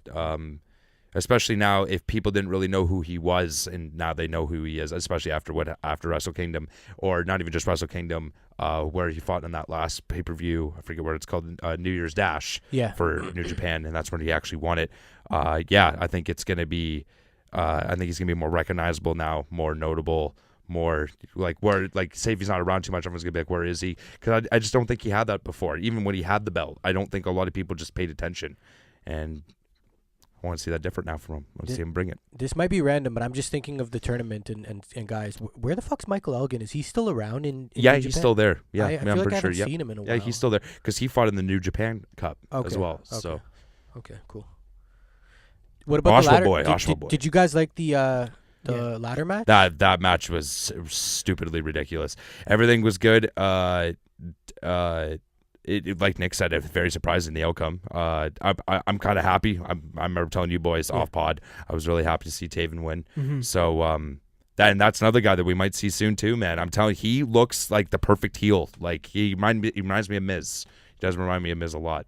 So yeah, I could totally. He has that type of character that I could totally see in WWE. And with that match, I talked about it at the beginning of this show, but I just wasn't hyped for that match anywhere near as much as some of the other ones, and it delivered. It was a good match, and the result kind of, I don't know, shocked me, I guess. I don't know. I was kind of expecting Marty to take that one. Yeah, I did think he was going to win too. It was it was a cool ending. Just one more thing too. We didn't really talk about.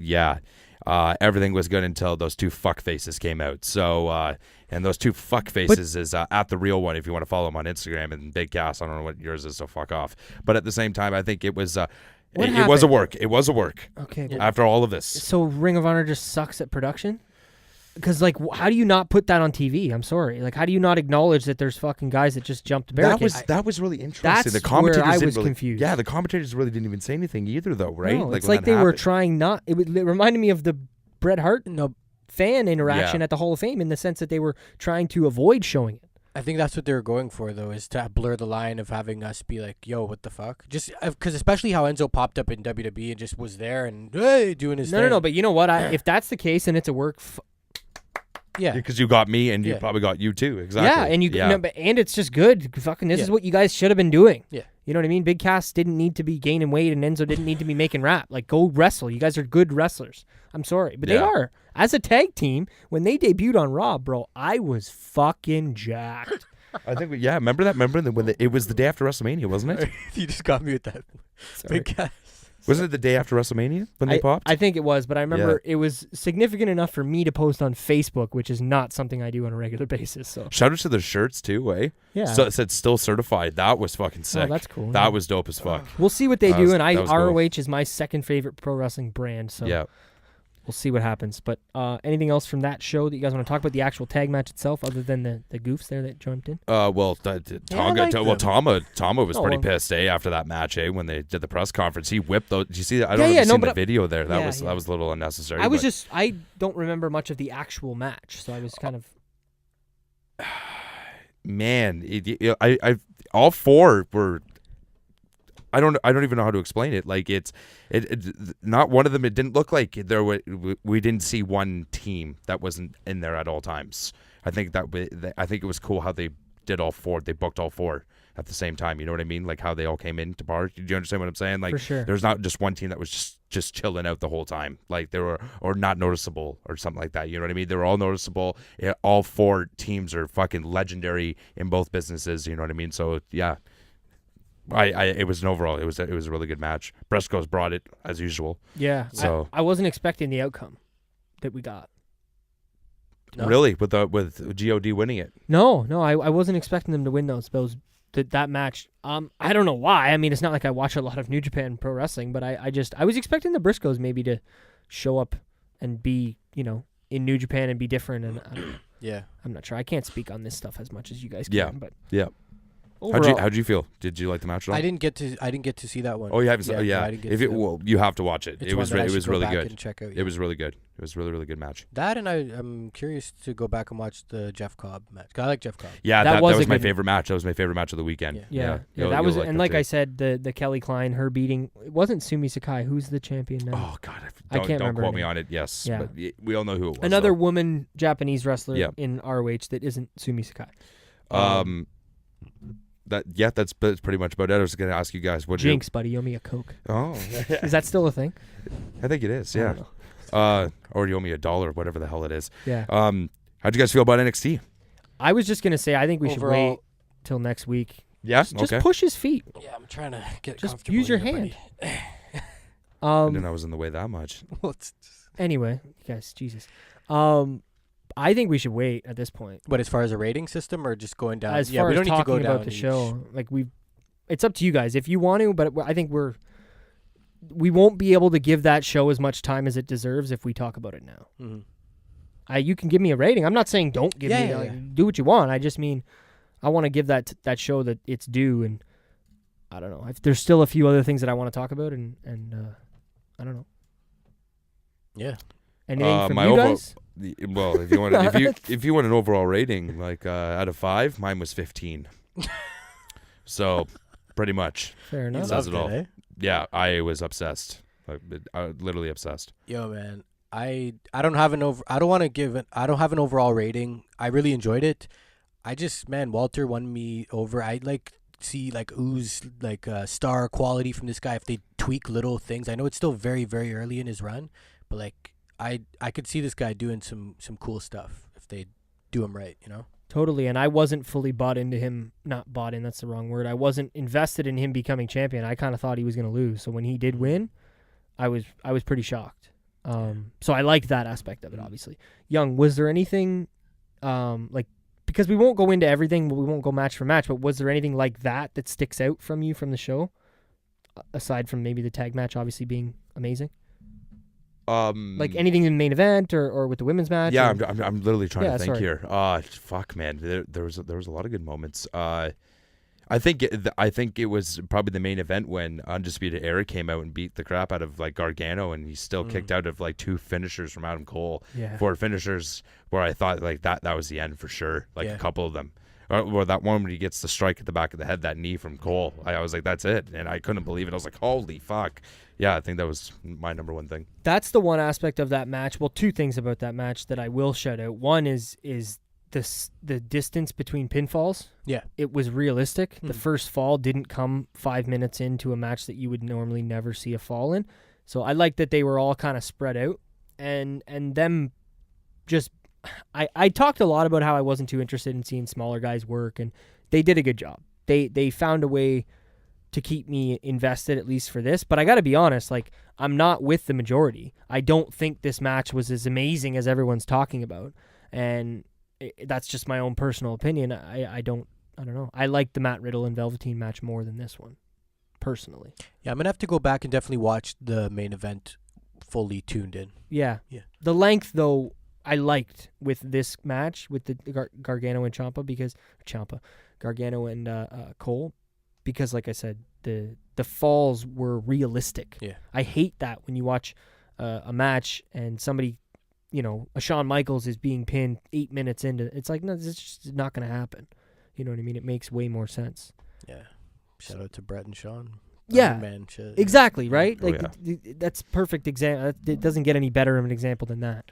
You know what I mean? But maybe next week, if you guys want, we can go into like every match. I just feel like I said, we won't be able to give that show the time it deserves. Yeah, we give it love. We give it the 15 point rating. Oh yeah, So, I didn't, know what you I mean? did, what was yours? Well, just I don't want to. I'll say like a 4. Okay, yeah, I was Yeah. gonna say a 3.5, and I got to be honest. Now that we've talked about, I think I liked them all the same. I don't think I All liked of, all of the shows, the G1, nice. WrestleMania, and Yeah. NXT. I think they were all good, and I liked them all kind of equally Yeah. for different reasons. Yeah. Like NXT was good for its own reasons, Yeah. WrestleMania was good for its own reasons, and so was the G1. Some of those reasons don't necessarily overlap, you know what I mean? The length being a big one of them, but yeah. How about, we have to talk about it, the fucking Hall of Fame. Oh yeah, and the Booty Man. who's that? Brutus.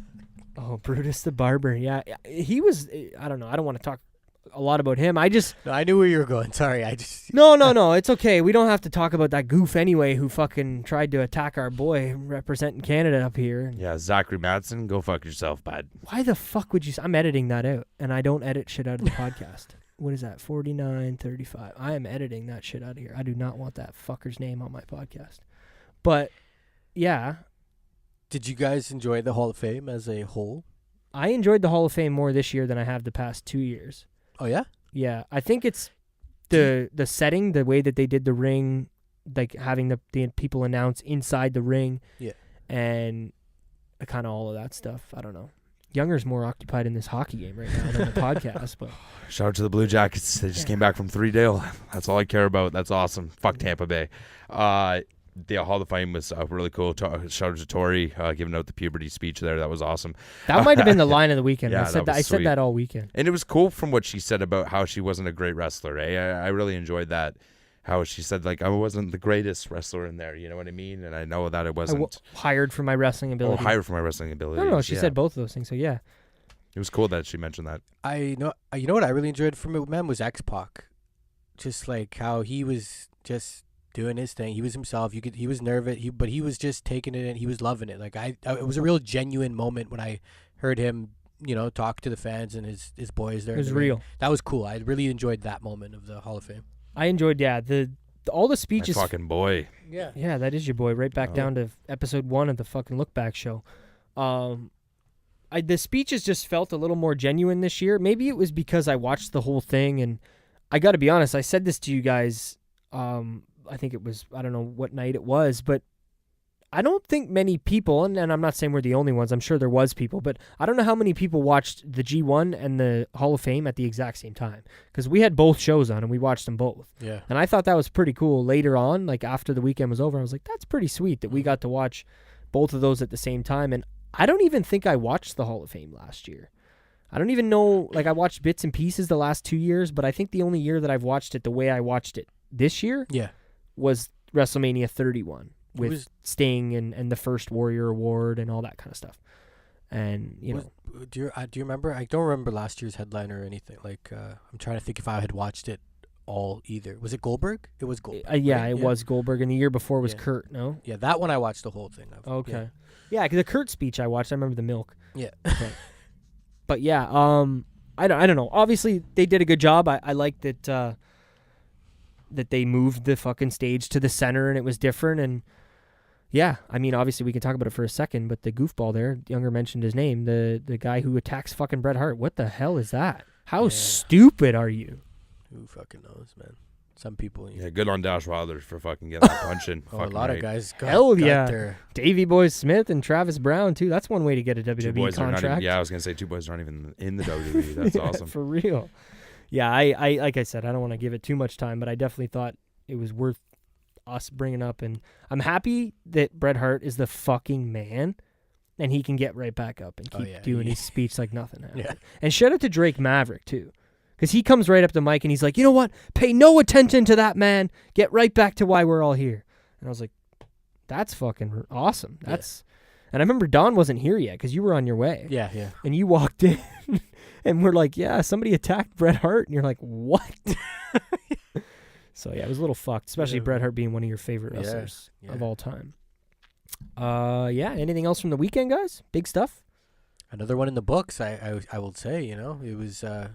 It's come and gone, WrestleMania. Happened fast. I said last week about the whole happy-go-lucky thing, and that's what it is, But I'm going to let it soak in. And was the whole show as predictable as you thought, though, even though those 3 matches went the way you thought they were going to go? Yeah, kind of. I mean, other than... Is that okay? Is that okay, though? No, it is what it is, man. What more can I say? I don't know. I don't really know what to. No, it is. It is what it is for me. Like, I definitely enjoy a shock factor as a wrestling fan, or to be thrown off. I feel like even sometimes throughout the year with these other pay-per-views, I can't always, kind of call every No, thing. and I think sometimes. But at the same time, sorry, I don't mean to cut you. At the same time, I'm glad because there's so much change now too. So you know what? It's okay. It really does feel like okay because there's a lot of new things to come. I want to see what Seth will do. I have hope in this guy, you know, to get over and to have a good title reign and to continue to put on good matches and promos, and same thing with Becky and Kofi. I want to see what these champions are going to do going forward. Finn Balor, like all the guys and girls. Yeah. I totally forgot what I was going to say, so it's all good. Forget it. I think that's it then, other than the one big thing that happened this week on Monday Night Raw. Rest in peace. We have to talk about it. Yeah. There's no way we're not talking about the fucking dead man showing up on WWE television there, Younger, to let everybody know where the Undertaker resides, Starcast or no Starcast. Yeah. What did we think about this? It was cool. It was very shocking. I loved it. And your boy, standing fucking face to face with your boy. WWE stands for. We all know what that fucking stands for. Yeah, it was good. It was just cool. John Cena called it something else. Yeah. That was a good one. I can't remember exactly what he said, what it either was. wasted talent or something like that. I don't know. Either way, John Cena and him together we didn't talk much about that. We just talked about Cena, but Elias getting to, go face to face with two legends. That's pretty cool, man. Two legends back to back. in 2 nights. Like, how cool is that for him? Face to face with John Cena in front of 85,000 people. Maybe this is finally the push that Elias might get too. Dude, we talked about this, me and Donovan, this week without you. Like, so, yeah. Just that he's one of these guys that's a character. Yeah. He could be. He has that. Like, he's something. You know what I mean? Like, when you say, like, it's the one that the example everybody uses, but what is a Seth Rollins? You know what I mean? Like, you can't really answer that question. He's freaking. He's Seth, and he burns shit. He builds like it and burns like I said this week, he's the architect. He fucking builds it up and he burns it down. Yeah, literally. Like, he builds it and burns it. But at least if Elias he's a character. Yeah. And it's not too hokey. I don't know. I've always I like that aspect of Elias, and it's amazing to see him in the ring with legends like Undertaker. Yeah, it's just, how do we think about Undertaker? How was he looking? It looked like he was wearing a wig at first. That hairline is just gone. I thought that at first. It is kind of at the top, but he totally had the sides of his head shaved. Oh, yeah. Like, it looked like less hair, but it was like, I think he shaved the sides and he's keeping the kind of biker top long look-ish. But I said this to Donovan on the phone. The first thing I noticed right away, because I looked at him, like, he looks different. I'm like, what about him is different? And I'm like, he's not wearing eyeliner. And I don't know how I noticed that, but I just look and I'm like, he's not. And he was very plain. That's like what he's like. He's always got fucking eyeliner on, so you just know that's the gothic type of character. He had to show off his natural beauty this time. I don't mean this as a chirp at all, but the way he looks now fits his character better than it ever has. Because to me, now he looks like an Undertaker. He looks like a guy in a John Wayne movie. And he looks like the dead man. He looks like what his character is. And I don't mean like, he looks like an old fucking man like he's dying. I thought that's what you meant. Honestly. Kinda. But I just mean when you picture, sorry about that, guys, an Undertaker from an old Western movie. It's not a 25-year-old or 30-year-old Jack. Like, it's this guy that came out on Raw. And I don't know if I'm the only one that thinks that, and shout out Don Tony, I think was the one who mentioned it, I'm not sure, but him not having his undershirt similar to Braun at Mania, and Undertaker having no top on. Oh, yeah. Him showing off a little more fucking, he's been working out, he's getting jacked, I don't know. But to me, this is, I looked at it and I was like, he looks like an Undertaker. Yeah. That's an interesting way to look at it. The guy that comes in to collect and whatever the Undertaker does back then, but you know what I mean. I don't know. Thoughts, Young?